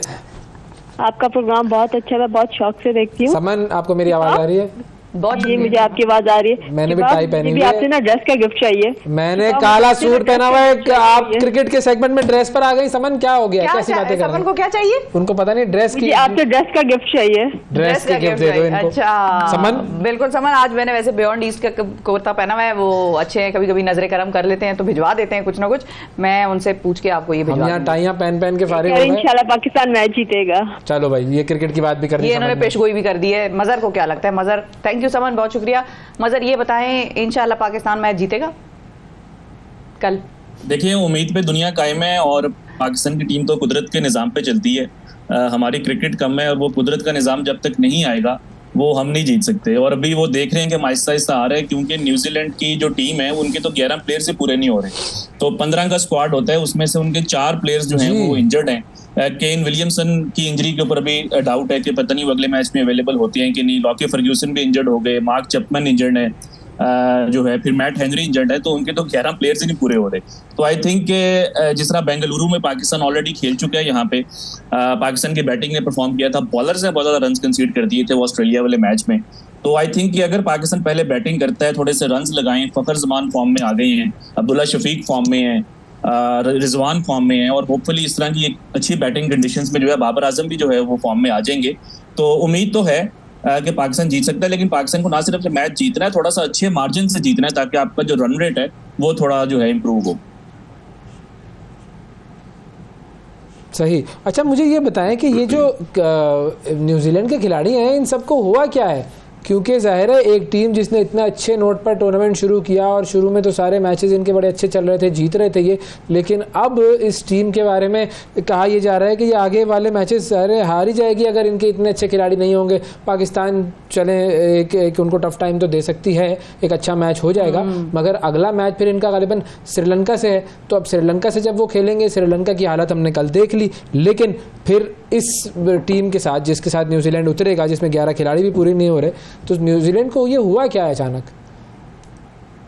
देखिए इंजरीज जो हैं वो स्पोर्ट्स का हिस्सा होती हैं। अब जिस तरह केन विलियमसन है, तो उनको मैच के दौरान जो है उनके हाथ पे बॉल लग गई, जो चेन्नई में उनका मैच हुआ था, वो प्लेयर ने थ्रो की, उनके हाथ पे लग गई, तो वो उनका एक हल्का सा जो है वो उनको, मतलब ये स्पोर्ट्स में तो ऐसा हो जाता है। लेकिन अब बात ये हो रही है कि कितना बड़ा वर्ल्ड कप है, 2 महीने का टूर्नामेंट है, तो क्या जो स्क्वाड्स हैं उनकी जो तादाद है वो 15 से ज्यादा होनी चाहिए कि नहीं? क्योंकि बहुत सी जो टीम्स हैं वो यहाँ पे 17-18 प्लेयर्स के साथ आई हैं, लेकिन वो अपने रिजर्व प्लेयर्स को नहीं खिला सकते क्योंकि आप सिर्फ 15 के साथ आते हैं। अब इस तरह पाकिस्तान की टीम में अबरार अहमद भी हैं, उसमें जमान खान भी हैं, उसमें मोहम्मद हारिस भी हैं, तो ये तीनों प्लेयर्स यहाँ पे मौजूद तो हैं लेकिन खेल नहीं सकते। इसी तरह न्यूजीलैंड की टीम में भी 2 ऐसे प्लेयर्स हैं, उन्होंने काइल जेमिसन को बुला लिया और टॉम ब्लंडल हैं जो कि आउटसाइड ऑफ द 15 है, लेकिन टूर्नामेंट के जो लॉज हैं उसके मुताबिक वो 15 में नहीं आ सकते। तो अब इसके ऊपर बात हो रही है, तो हो सकता है कि फ्यूचर में जो वर्ल्ड कप्स होते हैं उसमें जो स्क्वाड की तादाद 15 है वो शायद 17 या 18 कर दी जाए। लेकिन अभी तो ये है कि न्यूजीलैंड की कैंपेन जो है वो काफी मुश्किल आते हैं, जिसका कि फायदा पाकिस्तान को हो सकता है। सही। अच्छा, अब पाकिस्तान को फायदा उठाने के लिए करना क्या चाहिए? सबसे इंपॉर्टेंट चीज ये, हमारी स्ट्रैटेजी क्या होनी चाहिए कल के मैच में अगर बारिश ना हुई तो? अच्छा, मैं बारिश के ऊपर थोड़ी सी लोगों को उम्मीद दे दूं कि जहाँ पे बेंगलुरु में जो है ना वो अक्सर रेन प्रेडिक्शन होती है, थोड़ा सा ये हाई एल्टीट्यूड के ऊपर है, मौसम यहाँ पे बहुत अच्छा होता है। आप दिन के टाइम भी अगर यहाँ पे 1 घंटा वॉक करें तो आपको पसीना नहीं आता और थ्रू आउट द ईयर ऐसे रहता है। तो ये जो अभी 70% प्रेडिक्शन है बारिश की, ये कल भी यहाँ पे थी 70% और आज भी इतनी ही है। लेकिन कल सारा दिन मैंने तो कोई बारिश का नामो निशान नहीं देखा, बल्कि बड़ी अच्छी धूप भी निकली हुई थी। तो थोड़ी सी उम्मीद पाकिस्तान के फैंस के लिए ये है कि मुझे लग रहा है कि शायद जो है ना वो मैच बारिश से अफेक्ट नहीं होगा। अगर होगा भी तो आपको 20 ओवर चाहिए होते हैं मैच के लिए, तो शायद 20 ओवर जो है हो जाएंगे। अब जो बात है पाकिस्तान की प्लानिंग की, देखिए पाकिस्तान पिछला मैच बांग्लादेश से अच्छा मैच जीता है, लेकिन बांग्लादेश एक वीक टीम है जो कि काफी मैचेस हार रही है, तो उसमें ज्यादा आप उस कॉम्बिनेशन को रीड नहीं कर सकते। पाकिस्तान ने पिछले मैच में एक बहुत बड़ा रिस्क ये लिया कि 4 स्पेशलिस्ट बॉलर्स के साथ मैच खेला और एक एक्स्ट्रा बैट्समैन खिलाया। अब बांग्लादेश के अगेंस्ट तो ये वाली जो प्लानिंग है वो कामयाब हो सकती है, लेकिन न्यूजीलैंड जैसी टीम जो कि 300-325 रन कर सकती है, आपको एक फुल स्ट्रेंथ बॉलिंग अटैक के साथ जाना होगा। आई नो कि पाकिस्तान के स्पिनर्स अभी अच्छा परफॉर्म नहीं कर रहे, लेकिन अगर स्पिनर्स अच्छा नहीं परफॉर्म कर रहे तो आई थिंक कि शायद पाकिस्तान को 4 फास्ट बॉलर्स की तरफ जाना चाहिए कि आप 4 स्पेशलिस्ट फास्ट बॉलर्स खिलाएं, साथ आप जो है वो नंबर 7 के ऊपर एक ऑलराउंडर खिला सकते हैं, मोहम्मद नवाज या शादाब खान। तो आई थिंक अगर पाकिस्तान इस कॉम्बिनेशन के साथ जाता है तो बेहतर होगा और पाकिस्तान को थोड़ा सा फ्रीडम के साथ खेलना होगा, थोड़ी फील्डलेस बैटिंग करना होगी। हमने देखा है इस वर्ल्ड कप में पाकिस्तान के बैटर्स बहुत ज्यादा अंडर प्रेशर आ जाते हैं, शॉट्स जो हैं वो अटेम्प्ट नहीं करते, अटैक नहीं करते। पिछले मैच में देखें फखर जमान आए हैं, उन्होंने आके 7 छक्के मारे, ऊपर से अटैक किया। पाकिस्तान का बैटिंग यूनिट एक बिल्कुल कंप्लीटली डिफरेंट बैटिंग यूनिट लगा है। तो आई थिंक इसी अप्रोच के साथ आपको बैटिंग करने की जरूरत है। सही, बिल्कुल ठीक है। हमारे साथ एक और कॉलर भी है जी, क्या नाम है जी कॉलर का? जफर साहब। अस्सलाम वालेकुम जफर साहब।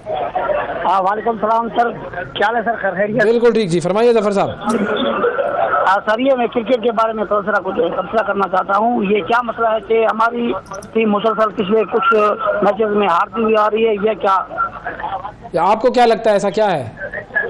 सर ये क्या मसला है जो हमारा पीछे से जो मैचेस हैं इसमें हमारी मुसलसल ये जो टीम हारती आ रही है, इसका क्या मसला है? ठीक है, सही है, ओके जी, ओके, ठीक है, बात करते हैं। अच्छा मजर, ये जो हार थी हमारी, जिसमें हमने 4 मैच लगातार हार गए, बल्कि साउथ अफ्रीका से भी फिर हम हार गए, तो हमारी हार जो है क्या वो purely it was on the basis of performance या उसके अंदर मोरल डाउन होना भी मौजूद था? देखिए दोनों फैक्टर्स हो सकते हैं। जो आप इंडिया वाला मैच हारे हैं वो आई थिंक काफी जो है ना एक मुश्किल मैच था। पाकिस्तान पहले भी इंडिया से हारता रहा है, वर्ल्ड कप्स में कभी नहीं पाकिस्तान इंडिया को हराया, लेकिन ये जो पाकिस्तान की डिफीट थी, ये उनका जो डिफीट का जो मार्जिन है, ये सबसे हिस्ट्री में सबसे बड़ा मार्जिन था between India and Pakistan games in the world cup. क्या आपकी टीम 155 के ऊपर 2 आउट है और अगले जो 8 बैट्समैन है वो 36 के ऊपर आउट हो जाए, तो वहां से फिर थोड़ा वापस आना जो है ना वो मुश्किल होता है। देन उस मैच के बाद आप बेंगलुरु गए, वहां पे ऑस्ट्रेलिया ने जो आपके बॉलर्स का हाल किया कि उन्होंने ऑलमोस्ट 370 रन कर दिए, बल्कि एक स्टेज पे तो लग रहा था कि 400 रन कर देंगे। आपने कैच ड्रॉप किया, डेविड वार्नर ने उसके बाद 160-70 रन कर दिए, तो आई थिंक वो उससे थोड़ा सा मोरल डाउन हुआ था। बाकी थोड़ा सा आई थिंक टीम की परफॉर्मेंस भी जो है, जो इस वर्ल्ड कप से पहले पाकिस्तान की टीम बहुत अच्छी लग रही थी, लेकिन पाकिस्तान बहुत ज्यादा इस वर्ल्ड कप में मिस कर रहा है नसीम शाह को। नसीम शाह एक ऐसा बॉलर था जो कि आपके तीनों फेजेस में बॉलिंग करता था, पावर प्ले में भी वो बॉलिंग करता था, मिडिल ओवर्स में भी और डेथ ओवर्स में भी। तो वो आपका एक 3-in-1 बॉलर था जो कि एकदम से टीम से बाहर हो गया, तो उससे आपका सारा कॉम्बिनेशन चेंज हो गया। देन फखर जमान ऊपर से टॉप ऑर्डर में थे, उनकी इंजरी हो गई, उनके घुटने का मसला था, वो अब जाके पिछले मैच में ठीक हुआ। तो अगर आपके 2 की प्लेयर्स जो हैं वो एकदम से टीम से बाहर हो जाए और आपका जो मेन प्लेयर है बाबर आजम वो अगर एकदम से आउट ऑफ फॉर्म हो जाए तो ऑब्वियसली फिर थोड़ा मुश्किल हो जाता है। बट जैसे आपने बात की, मैं आपकी बात से एग्री करूंगा, परफॉर्मेंस के साथ साथ आई थिंक थोड़ा सा पाकिस्तान का जो कॉन्फिडेंस है ना वो अफगानिस्तान वाले मैच में जो है ना काफी लो था। हाँ, बस वो कॉन्फिडेंस जब जैसे ही बहाल होता है तो हम फिर परफॉर्म करना शुरू कर देते हैं। बहुत शुक्रिया अदा करेंगे, मज़हर अरशद हमारे साथ मौजूद थे। और अलग कल का मैच बेहतरीन हो, पाकिस्तान जीते और इस टूर्नामेंट में आगे जाए। या इलाही पाकिस्तान पर रहम फरमा, पाकिस्तानी क्रिकेट टीम पर रहम फरमा और हमें जीतने की खुशी अता फरमा। आमीन। ब्रेक ले लीजिए। सुबह सवेरे पाकिस्तान, सुबह सवेरे पाकिस्तान, सुबह सवेरे पाकिस्तान। अब फारद वेलकम बैक जी। अब आपकी मुलाकात कराते हैं असिस्टेंट कमिश्नर चमन से, और उनसे मुलाकात कराने की वजह यह है कि उनके नाम पर एक अफगान रेफ्यूजी ने अपने बेटे का नाम रखा है जुहेब। अब इनका नाम पर क्यों उन्होंने अपने बेटे का नाम रखा है, ये सारी कहानी हम इन्हीं से जानेंगे। और अफगान रेफ्यूजीज के कैंप में ये मौजूद हैं और वहीं पर ये सारे इंतजाम को खुद पर्सनली देख रहे हैं। जुहेबुल्लाह साहब हमारे साथ हैं, जो कि हैं चमन के असिस्टेंट कमिश्नर। अस्सलाम वालेकुम। वालेकुम अस्सलाम मैडम, खैरियत से हैं आप? बताएं सर, ये क्या इंटरेस्टिंग एक स्टोरी आई कल सामने कि आपके नाम पर अफगान रेफ्यूजीज ने अपने बच्चों के नाम रखने शुरू कर दिए। माशाल्लाह। असल में थोड़ा सा ये है कि इधर ये हमारा कैंप जो है ये 3000 से 4000 पर्सन्स को होल्डिंग की कैपेसिटी रखता है ना। तो 1-2 दिन से बॉर्डर पे ये हुआ कि जो वॉलंटरीली माइग्रेट कर रहे हैं लोग, उनको रजिस्ट्रेशन का टाइम नहीं मिला और वो नहीं जा सके। तो ये 3 दिन से ये फैमिली यहीं पे स्टे कर रही थी हमारे कैंप में। हमने इनको एक टेंट दिया हुआ था। और फिर वो ऐसा है कि मैं जब कैंप के इंटर होता हूँ, मैं तकरीबन सारा दिन वहीं पे राउंड पे होता हूँ। तो जब मैं कैंप में इंटर हुआ तो ये फैमिली, इनके कोई बच्चे जो है ना, वो बच्चा रो रहा था इनका एक। और मैंने वो अपने स्टाफ को बताया, मैंने कहा इनको कोई बिस्किट शिस्किट कोई चीज ला के देते हैं, वो फिर मैं खुद डिस्ट्रीब्यूट करता हूँ, क्योंकि उस पर भी बच्चे लड़ाई करते हैं कैंप वाले। तो इनको फिर मैंने इनके खेमे में वो बच्चा भूख से रो रहा था, तो मैंने उनको वो बिस्किट और वो सारी चीजें प्रोवाइड की। तो ये तीसरे दिन तक उनसे वैसे भी वो मुझे जानने पहचानने लग जाते हैं। तो कैंप जब मैं आता हूँ तो वो मेरे पीछे आ जाते हैं कि सर ये चीज चाहिए, वो चीज चाहिए। वो किसी और को वो बताते ही नहीं है। तो वहाँ पे ऐसा हुआ कि जब मैं गया तो ये डेफ एंड डम है इनके वालिद जो थे बच्चे के। तो वो बेचारे वो साइन लैंग्वेज में किसी को समझा नहीं पा रहे थे कि मुझे एम्बुलेंस चाहिए। उसके वालिद का नाम, अच्छा जी। तो वो समझा नहीं पा रहे थे। मेरी आवाज आपको क्लियर है? जी आ रही है, बिल्कुल आ रही है। हाँ, तो वो ये कन्वे नहीं कर पा रहे थे कि मुझे एम्बुलेंस चाहिए और मेरी जी आपकी आवाज आ रही है। वो लेबर में है तो उनको इमरजेंसी में यानी ओटी की जरूरत है या लेबर रूम की जरूरत है। तो मैं जब मुझे वो स्टाफ ने बताया कि सर वो आपका जो आते हैं आपके पास बार बार, वो फिर से आ रहा है और वो कोई साइन लैंग्वेज में बात कर रहा है। मैंने जब देखा तो वो स्टीयरिंग का जो निशान नहीं बनाते साइन लैंग्वेज में, उसने वो बनाया। मैंने कहा यार इसका वो शायद इनकी वाइफ वो एम्बुलेंस। फिर हम लोगों ने बड़ी जल्दी में एम्बुलेंस अरेंज की और साथ ही उनको इमरजेंसी मेडिसिन भी दे दी। तो वो चले गए हॉस्पिटल। एक 10 मिनट बाद कॉल आई कि बेबी डिलीवर हुआ है। और उसने फिर उसका नाम भी उसने फौरन जैसे उसको इतला मिली कि बेबी हुआ तो उसने कहा कि बस ये जुहेब है आज से। तो ये किस्सा था। माशाल्लाह, क्या बात है। अच्छा ये बताइए कि जो वहाँ पर कैंप लगाया गया है उसकी थोड़ी सी अगर हमें आप सूरत हाल से आगाह कर सके कि वहाँ पर एक तो ये कहानी है, बहुत ज़ाहिर जब लोग इस तरह रह रहे होते हैं तो बहुत सारी ऐसी स्टोरीज होती हैं जो वहाँ पर जन्म लेती हैं। तो वहाँ की सूरत हाल क्या है, जो लोग वहाँ पर रह रहे हैं, क्या उनके हालात हैं? हाँ। ये कैंप में जैसे आपने कहा ना, ये वैसे ये वाला मामला बड़ा वायरल हो गया, एक्सप्लोड हो गया। वो शायद वो बच्चे ने मेरे नाम पे, उन्होंने बच्चे का नाम रखा इस वजह से। अदरवाइज ऐसा नहीं है। हमारे डिप्टी कमिश्नर साहब जो हैं, उनकी वाइफ भी वॉलंटरीली आके मेडिकल कैंप में उधर ही पेशेंट्स को ट्रीट करती हैं। जो हमारे कैप्टन राजा अतर अब्बास साहब हैं, वो राउंड द क्लॉक वहाँ पे आते रहते हैं, खुद भी विजिट करते हैं। उनकी वाइफ जो है वो कैंप में पेशेंट्स को ट्रीट करती हैं। फिर हमारे कमिश्नर साहब हैं सर हमजा शफकात साहब, बड़े फेमस भी हैं, डीसी इस्लामाबाद रहे हैं। उनकी हमें ऑल आउट सपोर्ट होती है। पहले ये होता था इमरजेंसी टाइम्स में, मैं पहले भी बलूचिस्तान में, मैं तो यहीं सर्व कर रहा हूँ, यहाँ पे बड़ा मुश्किल से चीज़ें अरेंज होती थी। हमें अभी अल्लाह का शुक्र है कि मेरे जो दोनों सीनियर ऑफिसर्स हैं, डिप्टी कमिश्नर राजा अतहर अब्बास साहब और कमिश्नर हमजा शफकात साहब, वो टाइमली रिस्पांस करते हैं और बड़ा एक्टिवली बल्कि प्रोएक्टिवली हमें सारी चीज़ें भी कोशिश करते हैं कि वो प्रोवाइड करें। ज़ाहिर है थोड़ा बहुत क्योंकि अचानक इन्फ्लक्स आया तो कंप्लेंट्स भी होती है लोगों की। कैंप में हम लोगों ने अभी फर्स्ट एड, सही है, जो टॉप प्रायोरिटी थी हमारी कि कोई भी पेशेंट आता है उसको फर्स्ट एड की जरूरत होती है तो फर्स्ट एड उनको जरूर मिल जाए। और बाकी तो खाना पीना, गरम बिस्तर और टेंट, और उसके अलावा हम ये करते हैं कि हमने अपने स्टाफ के भी यहाँ पे लेडीज फोर्स काम करती है, जैसे पुलिस फोर्स होती है उसके पैरेलल यहाँ पे हमारे पास लेडीज फोर्स है। उनके घरों पे भी हमने बंदोबस्त कराया हुआ है कि अगर कहीं और हमें नहीं मिलता तो यहाँ पे तो बड़े घर होते हैं और वो किले टाइप होते हैं, तो उनकी जो ड्राइंग रूम्स होते हैं वो उसमें कैपेसिटी होती है। हमने लेडीज फोर्स के भी अपने स्टाफ को बताया हुआ है, उनके घरों में भी बंदोबस्त किया हुआ कि अगर कहीं और नहीं खाना पीना चूंकि हम दे देते हैं, लेकिन अभी शुक्र है इतना कोई आया नहीं इन्फ्लक्स। 4000-5000 बंदा हमारे पास आ जाता है तो उसको हम तो कैंप में ही एडजस्ट कर लेते हैं। अभी कोई उससे ज्यादा 2-3 कैंप हमारे पास और भी है बैकअप में, उनमें भी अभी तक ऐसा वो नहीं हुआ कि कोई ज्यादा हमारी कैपेसिटी से बढ़ गए हों, तो अभी फिलहाल कैंप्स में हम एडजस्ट कर रहे हैं। अभी इसके अलावा भी 2-3-4 इस तरह के और ये लोग ज्यादातर आप लोगों के पास जो कंप्लेंट्स आ रही होती हैं इनकी तरफ से, या किस चीज की मांग होती है, क्या चीज मांगते हैं या किस चीज की जरूरत होती है इनको, जो फिर आप लोगों के पास बहुत कंप्लेंट्स आई हैं जिसमें उन्होंने कहा कि भाई ये हमें फराहम कर दी जाए, तो फिर आप लोगों ने उस पर काम किया?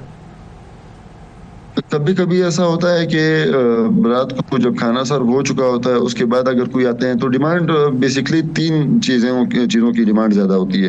एक वो लोग जो अनटाइमली पहुंचते हैं, ज़ाहिर है वो एक इन्फ्लक्स आता जा रहा है, उसमें गर्म कपड़े, ये गर्म बिस्तर हो गए और मेडिसिन हो गई, रात को अचानक ज़्यादा ज़रूरत पड़ जाती है, और खाना पीना हम अपने टाइम पे सर्व कर देते हैं। अगर वो टाइम के अलावा लोग कभी देर से पहुंचते हैं फिर उनके लिए खाना पीना रात को 2-2:30 बजे के बाद वो अरेंज फिर भी करते हैं हम लोग, उसकी डिमांड ज्यादा आती है।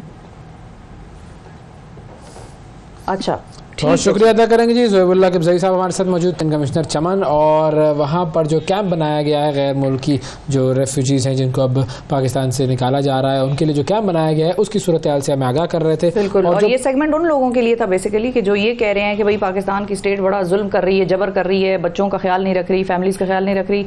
वो एक बिल्कुल अलग साइड है कि इमोशनली उन लोगों को इस मुल्क से लगाव हो गया और वो यहाँ रहना चाह रहे हैं या नहीं, वो एक अलग डिबेट है। लेकिन हम आपको खालिसतन सिर्फ इंतजामात के हवाले से बता रहे हैं कि पाकिस्तान के ऑफिसर्स, जो भी ब्यूरोक्रेसी इसमें इन्वॉल्व है, जितना भी अमला इस पर काम कर रहा है, वो अपनी हद तक कोशिश भरपूर कर रहा है कि इनको किसी किस्म की कोई तकलीफ ना हो। जब भी तो लोग हुस्न सुलूक से मुतासिर होकर अपने बच्चों के नाम के नामों पर रख रहे हैं, तो ऐसा जो है वो हर जगह पर नहीं होता है।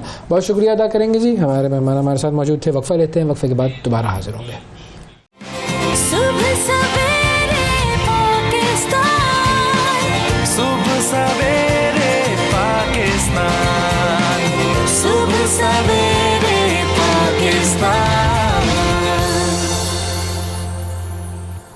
वेलकम बैक जी। बहुत सारे लोगों के नाबीना होने का सबब होता है जी मोतिया, काला मोतिया, सफ़ेद मोतिया। अच्छा, काला मोतिया बेसिकली जितनी मेरी इन्फॉर्मेशन है ये वो बीमारी है जिसमें आँख का दिमाग के साथ राब्ता मुनक़ता हो जाता है और वो आसाब काम करना छोड़ देते हैं, जो कि मालूमात को आँख के पर्दा बसारत से दिमाग तक मुंतकिल करते हैं।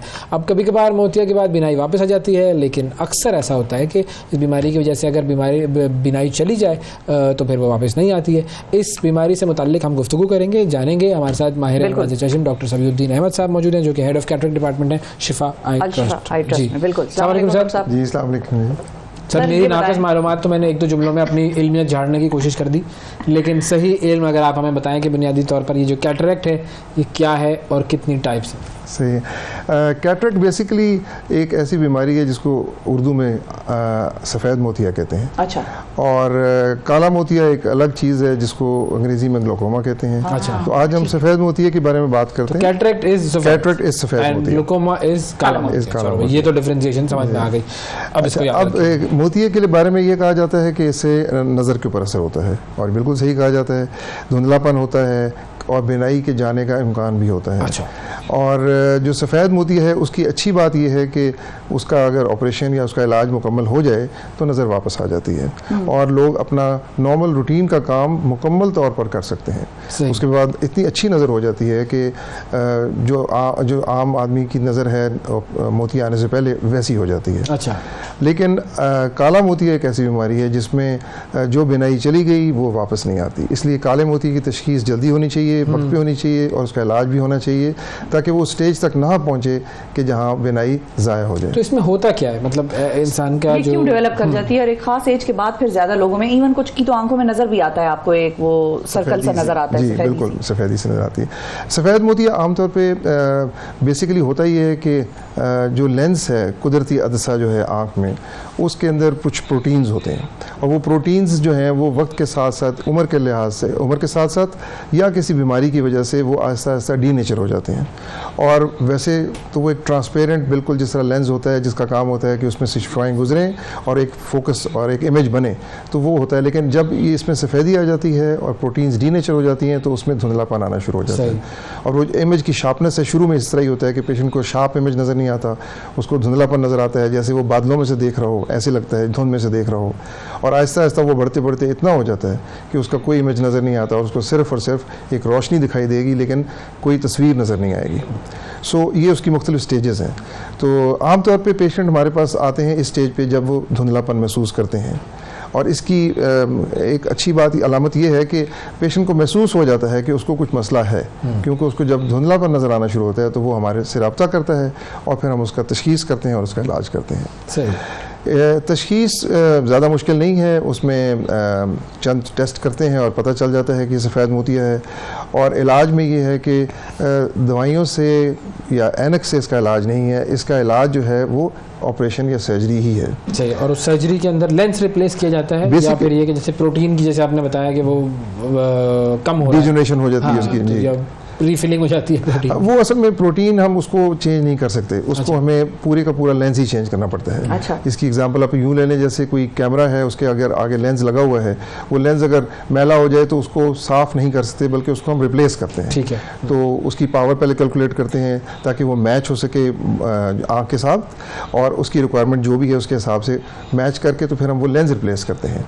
तो बेसिकली इसमें क्या किया जाता है कि वो जो लेंस या अदसा या कैटरेक्ट है उसको हम एक छोटा सा पोर्ट बना के आँख के अंदर जाके तो उस मटेरियल को डिज़ोल्व कर लेते हैं और उसको फिर हम वैक्यूम कर लेते हैं। और उसके बाद हम जो लेंस है वो भी एक बड़ा खूबसूरत लेंस इस तरह होता है कि वो बिल्कुल रोल हो जाता है। अच्छा। और रोल होके अंदर जाके वो अपनी पोजीशन बना लेता है, प्रॉपर्ली कॉन्टैक्ट लेंसेज, जैसे समझे आप, जैसे कॉन्टैक्ट लेंसेज है कि वो फोल्डेबल सॉफ्ट सा लेंस होता है। और जो लेंस का साइज़ है जो नॉर्मल लेंस का या कैटरेक्ट का वो तकरीबन 12 मिलीमीटर के करीब है। और हम क्या करते हैं कि हम एक छोटा सा ओपनिंग 2 मिलीमीटर का बना के उसमें से जाके और वो 12 मिलीमीटर का लेंस उसमें से हम इंजेक्ट कर देते हैं और वो जाके अपनी पोजीशन बना लेते हैं। तो छोटा पोर्ट बनाने से फ़ायदा ये होता है कि बाद में हीलिंग बहुत अच्छी होती है, टांके की ज़रूरत भी नहीं पड़ती। कितने अरसे में ये भी अगर केस बहुत अच्छा हुआ हो तो पेशेंट अगले ही दिन अपने सारे काम कर सकता है। तो काला चश्मा लगाने की जरूरत होती थी या लाइट को नहीं आपने उस तरह से? जी, काला चश्मा आप धूप में लगा लें क्योंकि वो दवाइयों का असर होता है कुछ उसकी वजह से और थोड़ी सी इरिटेशन होती है। अदरवाइज जहाँ तक उनके काम का ताल्लुक है तो वो आप अगले दिन से कर सकते हैं। 90% काम आप अगले ही दिन से कर सकते हैं। तो इसका ये जदीद तरीका जो है इलाज का, जिसको हम फेको एमल्सिफिकेशन कहते हैं, वो है, उसका ये फ़ायदा है कि उसमें हीलिंग बहुत जल्दी होती है और पेशेंट अगले दिन से अपने काम कर सकते हैं। सही। क्या कोई ऐसी चीज़ है जो कि इंसान करे कि जिससे इस बीमारी से वो महफूज रह सके, मतलब कोई ऐसी प्रिकॉशंस लेनी हो हमें या कोई एक्सरसाइजेज हो कि जिसकी वजह से ये प्रॉब्लम ना अराइज हो? असल में ये इसको मैं एक बीमारी तो नहीं समझता। अच्छा। ये एक एज रिलेटेड या एजिंग प्रोसेस का हिस्सा है। जैसे उम्र के साथ साथ हमारे बाल सफ़ेद हो जाते हैं, घुटने दर्द करना शुरू कर देते हैं, उसी तरह ये भी एक प्रोसेस है जो कि एज रिलेटेड प्रोसेस है। यस, और किस्म के मोतिये होते हैं जिसमें कुछ बीमारियों की वजह से भी मोतिये आ जाते हैं, लेकिन जो ज़्यादातर मोतिया जिसको हम सिनाइल कैटरेक्ट कहते हैं वो एज रिलेटेड एक डिजीज़ का है। ठीक है। सो इसका मतलब ये नहीं है कि आप इसके लिए कुछ पहले से कोई बचपन से कोई एक्सरसाइजेस करना शुरू करें या कोई ऐसी चीज़ हो जो कि, या डाइट प्लान आपके ऐसे हो, लाइफस्टाइल मैनेजमेंट ऐसी हो, टीवी कम देखें, ये वो इस तरह की जो बातें होती हैं कि आंखों को प्रोटेक्ट करने वाली। जी, ऐसी बातें अमूमन इसको कोई असर नहीं करती, क्योंकि जो आपका लाइफस्टाइल है उसमें हर लाइफस्टाइल में मोतिया आ जाता है। हेरिडिटरी है? हेरिडिटरी का ये है कि नॉट एग्जैक्टली हेरिडिटरी, मैंने कहा ना ये एज रिलेटेड है। किसी को भी हो जाता है, किसी को भी हो, बल्कि उम्मन सबको होता है। बिल्कुल। एक स्टडी के मुताबिक 50 साल की उम्र के बाद तकरीबन 5% लोगों में ये आना शुरू हो जाता है। अच्छा। और तकरीबन 65 साल की जब एज होती है तो ये तकरीबन 15% लोगों में आ जाता है।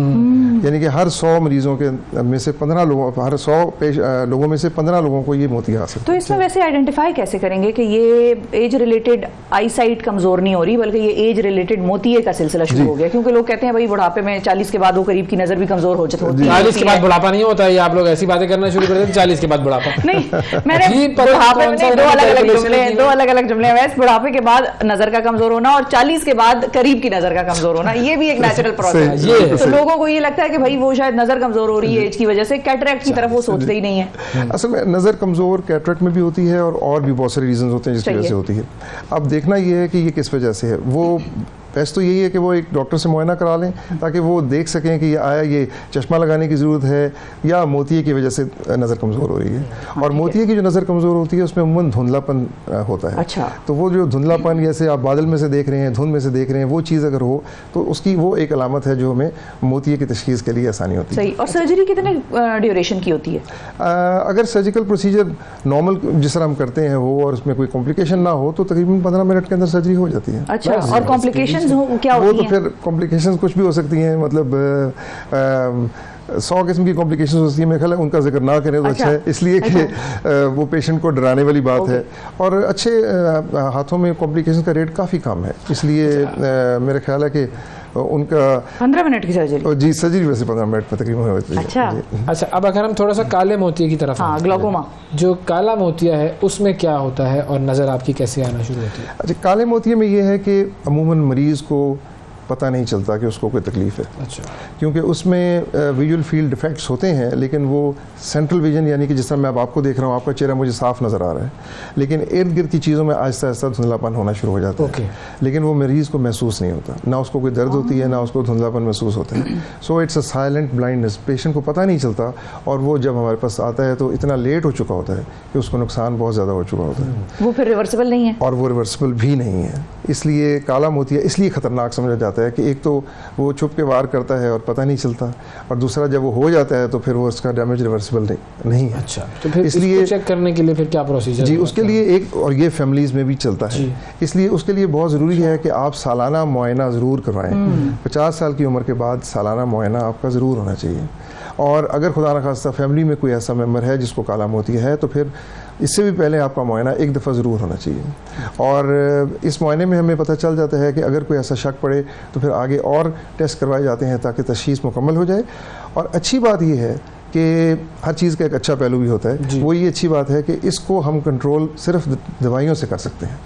अगर हम ड्रॉप्स शुरू करें, आई ड्रॉप्स इस्तेमाल करें, मेडिसिन यूज़ करें, तो काला मोतिया उसमें से 90% काला मोतिया ऐसा है जो हम सिर्फ और सिर्फ कतरों से कंट्रोल कर सकते हैं। तो इसलिए इससे डरने की ज़रूरत नहीं है। कोशिश ये करनी चाहिए कि हम जल्दी तशख़ीस करवाएं और इसका जल्दी इलाज शुरू करवाएं ताकि हम उस स्टेज तक ना आएँ कि हमें ऑपरेशन करना पड़े। ये बताएं डॉक्टर साहब कि थोड़ा सा इससे हमारे टॉपिक से कैटरेक्ट से लिंक नहीं है, लेकिन ब्लाइंडनेस एक होती है डायबिटीज़ वालों को भी, और वो भी अचानक किसी दिन हो जाती है उनको, वो किस तरह से कंट्रोल की जा सकती है या उससे प्रिवेंशन क्या है? क्योंकि डायबिटीज़ भी पाकिस्तान का एक बड़ा एक नेशनल सा मसला है। जी, डायबिटीज़ एक ऐसी बीमारी है जिसमें आँखें, दिल, दिमाग, गुर्दे, ये सारे इफ़ेक्ट होते हैं। बिल्कुल।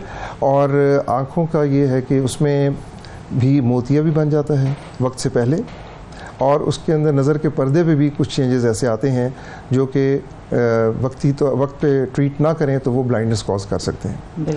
इसलिए फिर बात वहीं आ जाती है कि आप हर किसी को चाहिए कि साल में एक दफ़ा अपना मुआयना ज़रूर करवाएं, ख़ास तौर पे अगर शुगर के मर्ज़ में मुब्तला हैं तो मुकम्मल मुआयना आँखों का करवाएं। उसमें देखना ये होता है कि मोतिया तो नहीं बन रहा, नज़र के पर्दे पे कोई चेंजेस तो नहीं आ रहे, क्योंकि उनका भी बर वक्त इलाज हो जाए तो वो बहुत बेहतर है।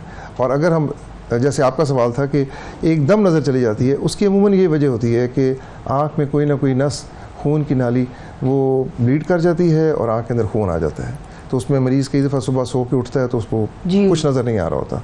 सो ये एक्यूट ब्लाइंडनेस की एक कॉज है जिसको हम कहते हैं विट्रियस हेमरेज, उसमें आँख के अंदर खून होता है। ये ठीक हो जाता है फिर? हाँ, इसका इलाज मौजूद है, इसके लिए हम दवाएं देते हैं, और अगर दवाओं से फ़ायदा ना हो तो फिर उसको ऑपरेट भी किया जा सकता है।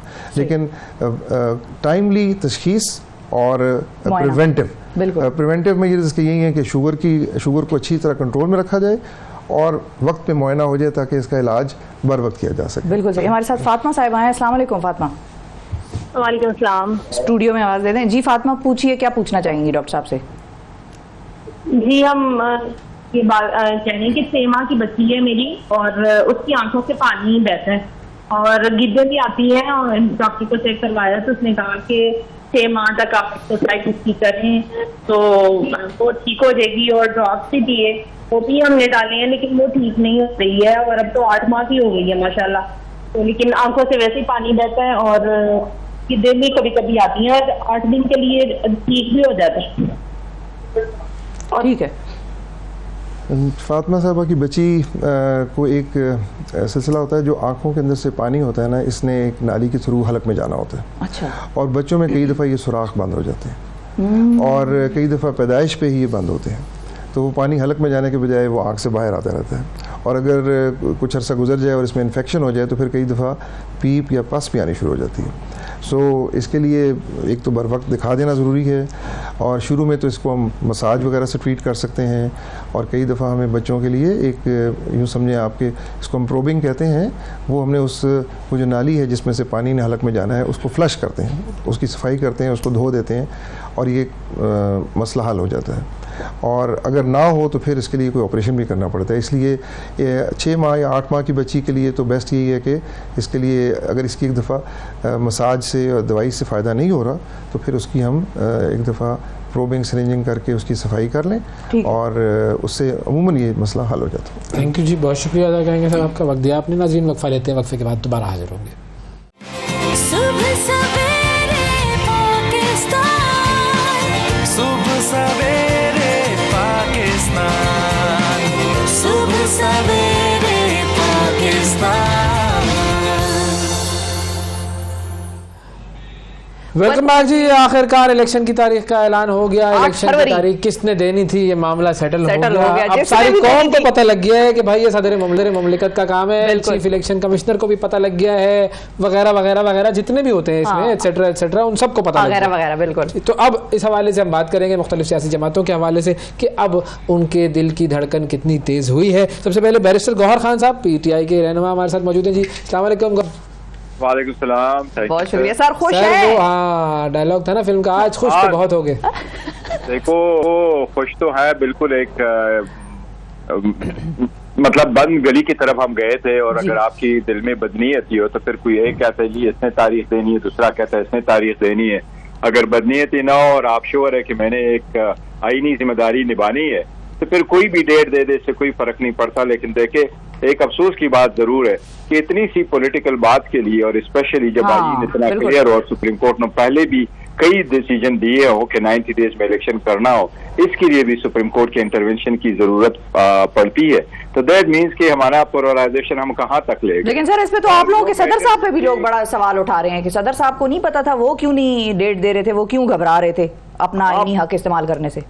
सही फरमा रही है आप, बिल्कुल उन्होंने आईनी हक इस्तेमाल करना था। ये डेट पहले उन्होंने देनी थी। अगर उन्होंने एक मरतबा डेट दे दी और इस पर अमल दरामद नहीं हुआ तो इसका मतलब ये नहीं है कि वो दरवाजा बंद कर दे और कहे आइंदा अगर जरूरत है नेशनल असम्बली में तो मैंने डेट नहीं देनी। उनको भी देनी चाहिए थी, लेकिन देर से सही चलो हो गया। अब एक बात जरूर है कि सुप्रीम कोर्ट ये भी इकदाम करवा ले, जिस तरह कल सुप्रीम कोर्ट ने अच्छी ऑब्जर्वेशन दे दी थी कि अगर डेट आ जाए तो समझो ये पत्थर की लकीर है, पत्थर पे लकीर है।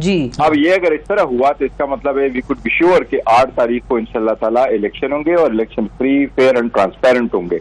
ये इनकी जिम्मेदारी है, जो भी जीत जाए, जिसकी भी हुकूमत बने, जिस तरीके से भी वो बनाए, जो भी कोalition बने या कोई भी मेजॉरिटी ले ले, ये अलग बात है, लेकिन इलेक्शन पहला स्टेप है टुवर्ड्स डेमोक्रेसी।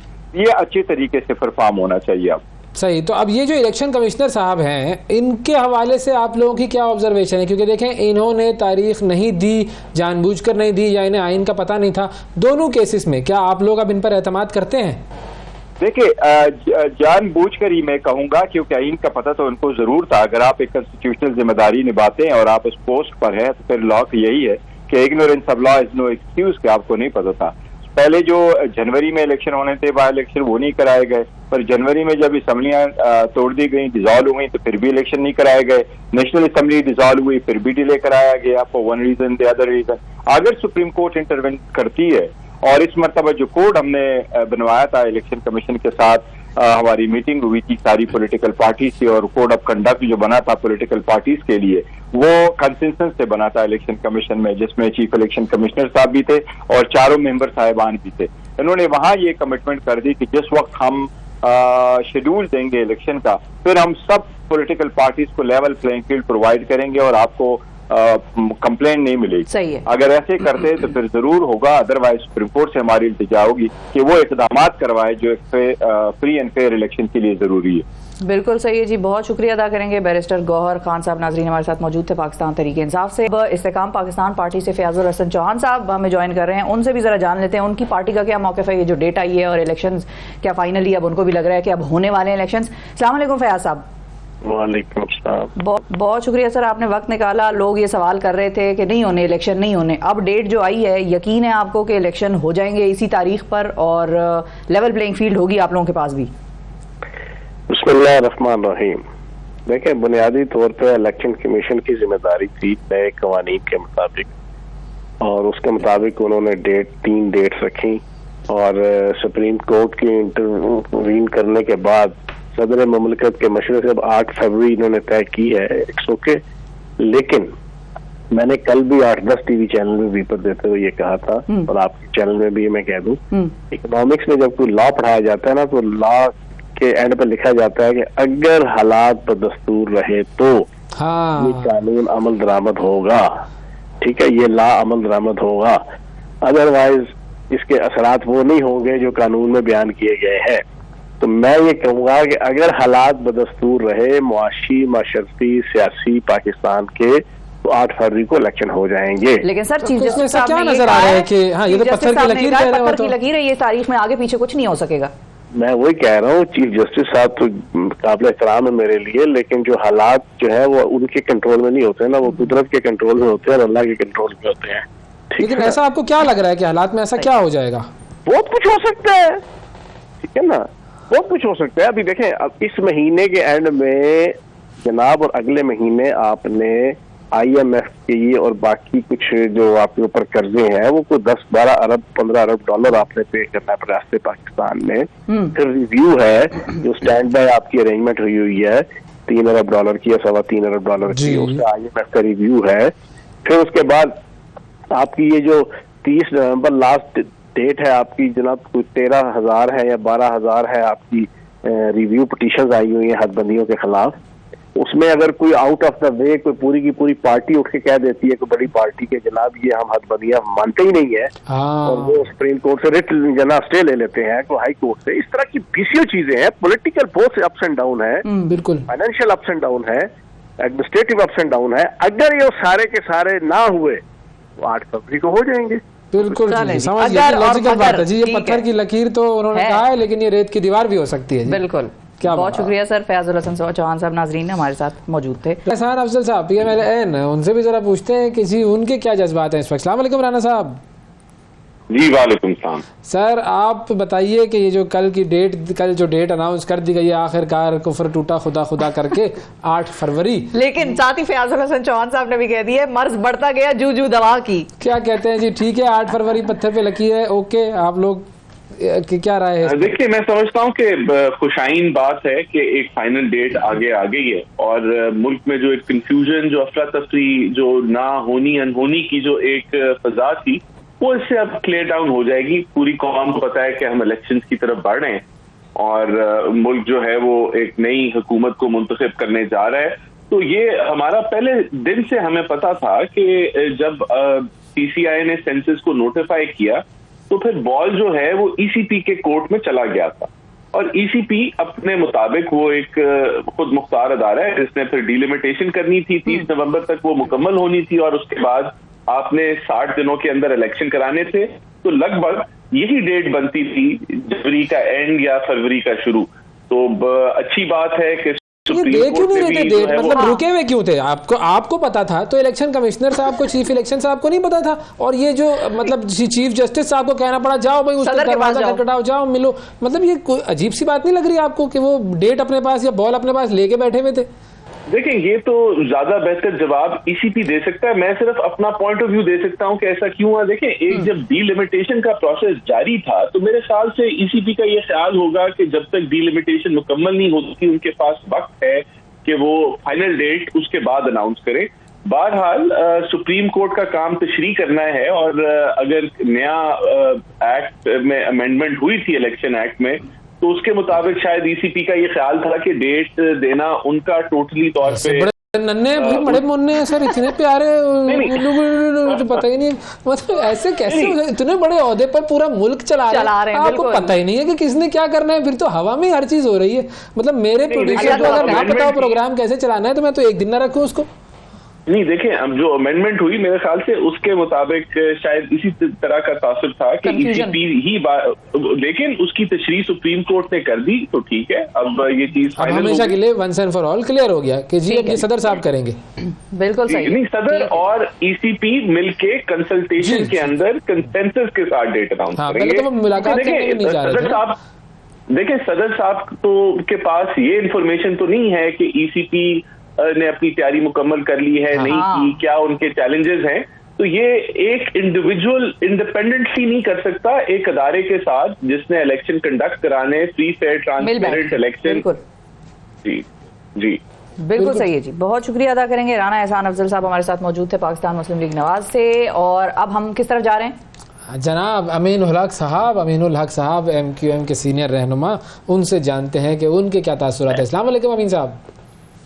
वालेकुम सलाम, अवैध and Shifa both. Thank you sir, बहुत शुक्रिया, आपने टाइम निकाला बड़े अर्ली मॉर्निंग। अब डेट तो आ गई है, क्या वाले जाग जाते हैं सुबह वाले हैं, ठीक है, लेकिन जाग जाते हैं, ये मुझे पता है। ठीक है। अच्छा सर, डेट तो आ गई है, अब लेवल प्लेइंग फील्ड की जो कहानी है और इलेक्शन कैसा होगा, फ्री एंड फेयर होगा नहीं होगा, किसी एक को जरा ज्यादा बरतरी दिलाई जाएगी, या जो भी है सिलसिला, इस पे आप लोगों का क्या मौक़िफ़ है? जरा तसल्ली इत्मीनान हुआ आप लोगों को कि डेट आ गई है तो इलेक्शन भी फ्री एंड फेयर हो ही जाएगा? देखिए शिफा, सबसे पहले तो मैं समझता हूँ कि इलेक्शन कमीशन ऑफ पाकिस्तान के इस ऐलान को कि 8 फरवरी को इलेक्शन का इनेकाद किया जाएगा, MQM खुशाइन समझती है, वेलकम करती है।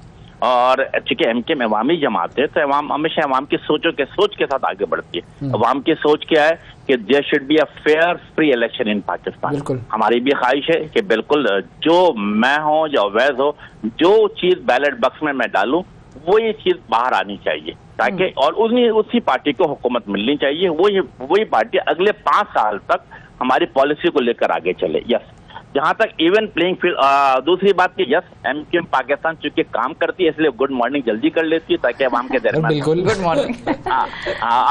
तीसरी इंपॉर्टेंट बात की इवन प्लेइंग फील्ड के हवाले से देखें, MQM पाकिस्तान को एतराज है कि इवन प्लेइंग फील्ड जो MQM को नहीं दी जा रही है। As a political worker yes, मैं समझता हूँ कि पाकिस्तान की तमाम सियासी पार्टी को इवन प्लेइंग फील्ड मिलना चाहिए ताकि वो आज़ादाना तरीके से इंतखाबात में उतर सके, अवाम के सामने अपना मंशूर लेके जा सके, और अवाम की तरफ से जो उन्हें दिया जाएगा वो बैलेट में हमें नजर आ जाएगा। हाँ, जहाँ तक MQM का ताल्लुक है, MQM को इवन प्लेइंग फील्ड नहीं मिल रही है सिंध के अंदर। ठीक है, क्या कहते हैं MQM क्या कहती है? MQM कहती है सिंपल, MQM कहती है कि पिछले 12 साल से 15 साल से पाकिस्तान पीपल्स पार्टी करप्ट नाहिल बेस हुकूमत सिंध पे हुकूमत करती चली आ रही है।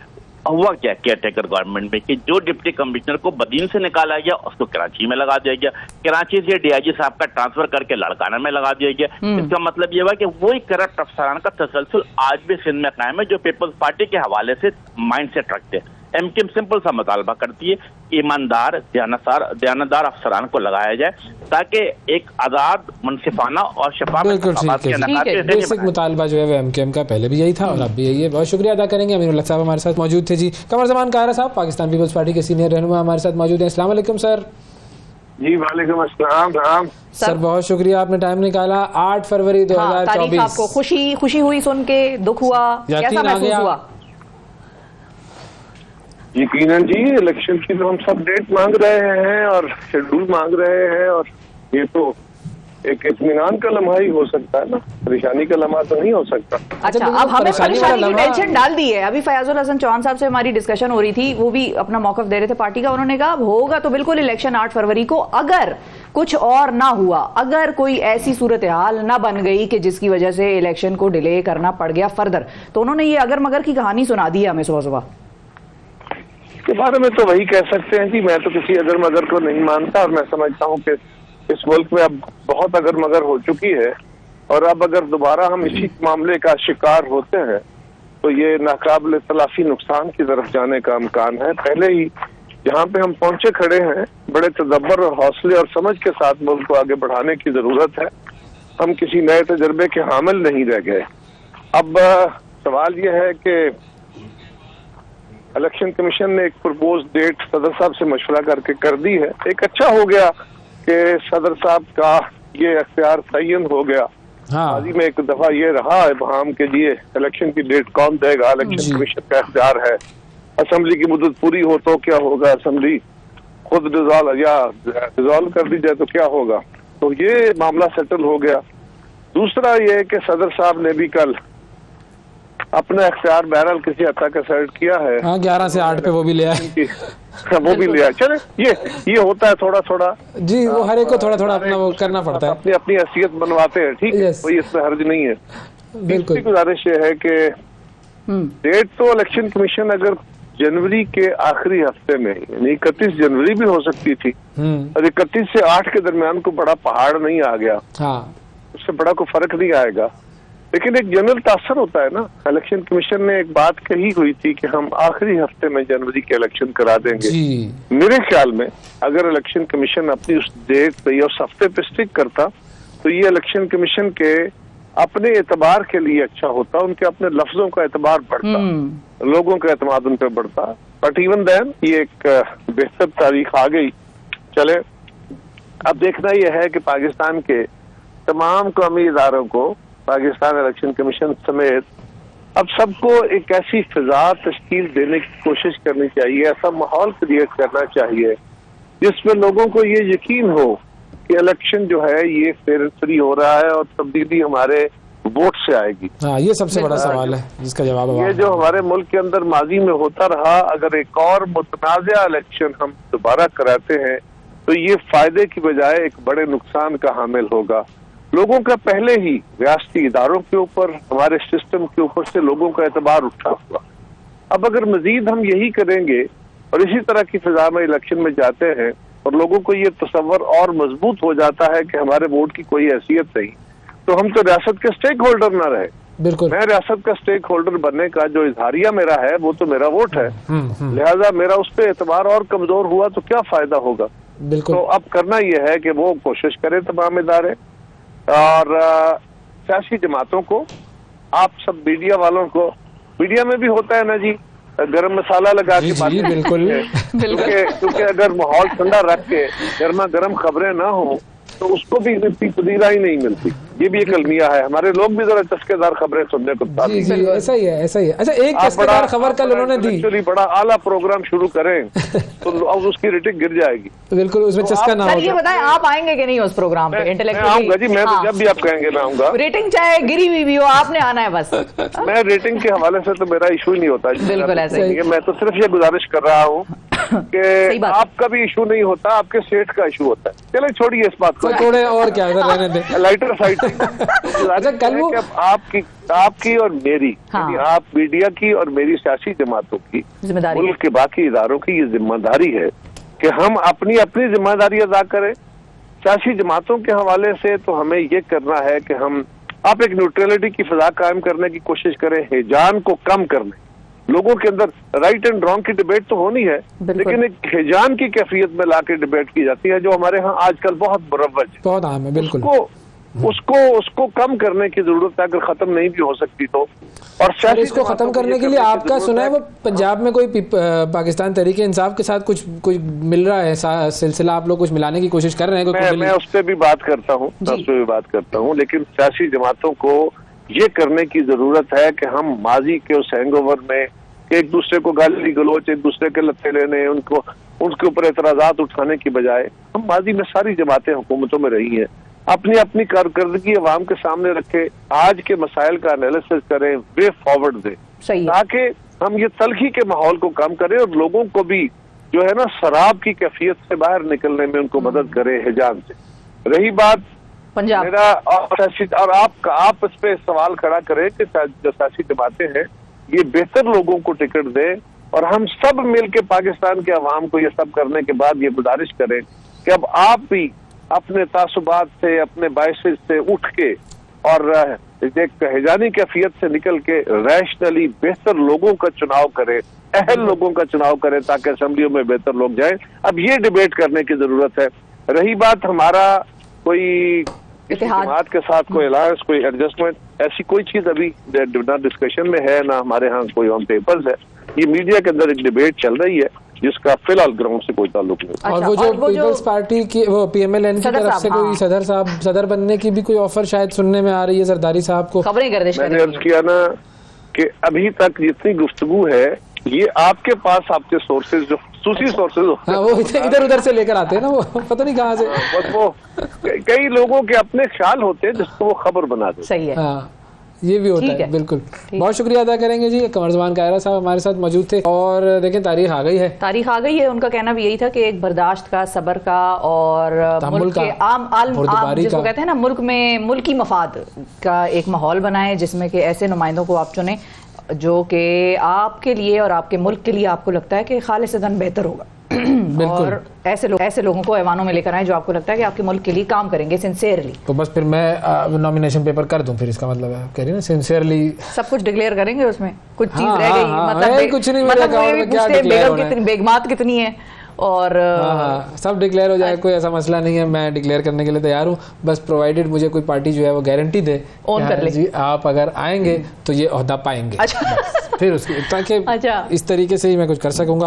और पूरी मेरी जो है वो ख्वाहिश है कि मैं अपने मुल्क की खिदमत करूँ, मेहनत करूँ, मोहब्बत से अपने मुल्क की जो है वो जड़ें मजबूत करूँ। जी जी जी बिल्कुल ऐसे ही है। अल्लामा इकबाल और कायद-ए-आज़म का पाकिस्तान बनाओ, यही सारे मंशूर होते हैं। और क्या, और फिर उसके बाद मंशूर में से क्या निकलता है ये, या डब्बे में से क्या निकलता है ये तो वक्त बताएगा। लेकिन बिल्कुल जिम्मेदारी किरदार अदा करें, जो जिस इदारे में है, जो जहाँ पर है, वो पाकिस्तान को पहले रखे, अपनी ज़ात को और अपने मफादात को बाद में रखे। और प्रोग्राम खत्म होने का वक्त हो गया है। प्रोग्राम के शुरू में हमने जो बात की थी, सीरियसली ये बात करनी है, सारी बात सीरियस हो जाना इलेक्शन के मामले में। सीरियसली मजाक ना बनाएं, सीरियस बिल्कुल।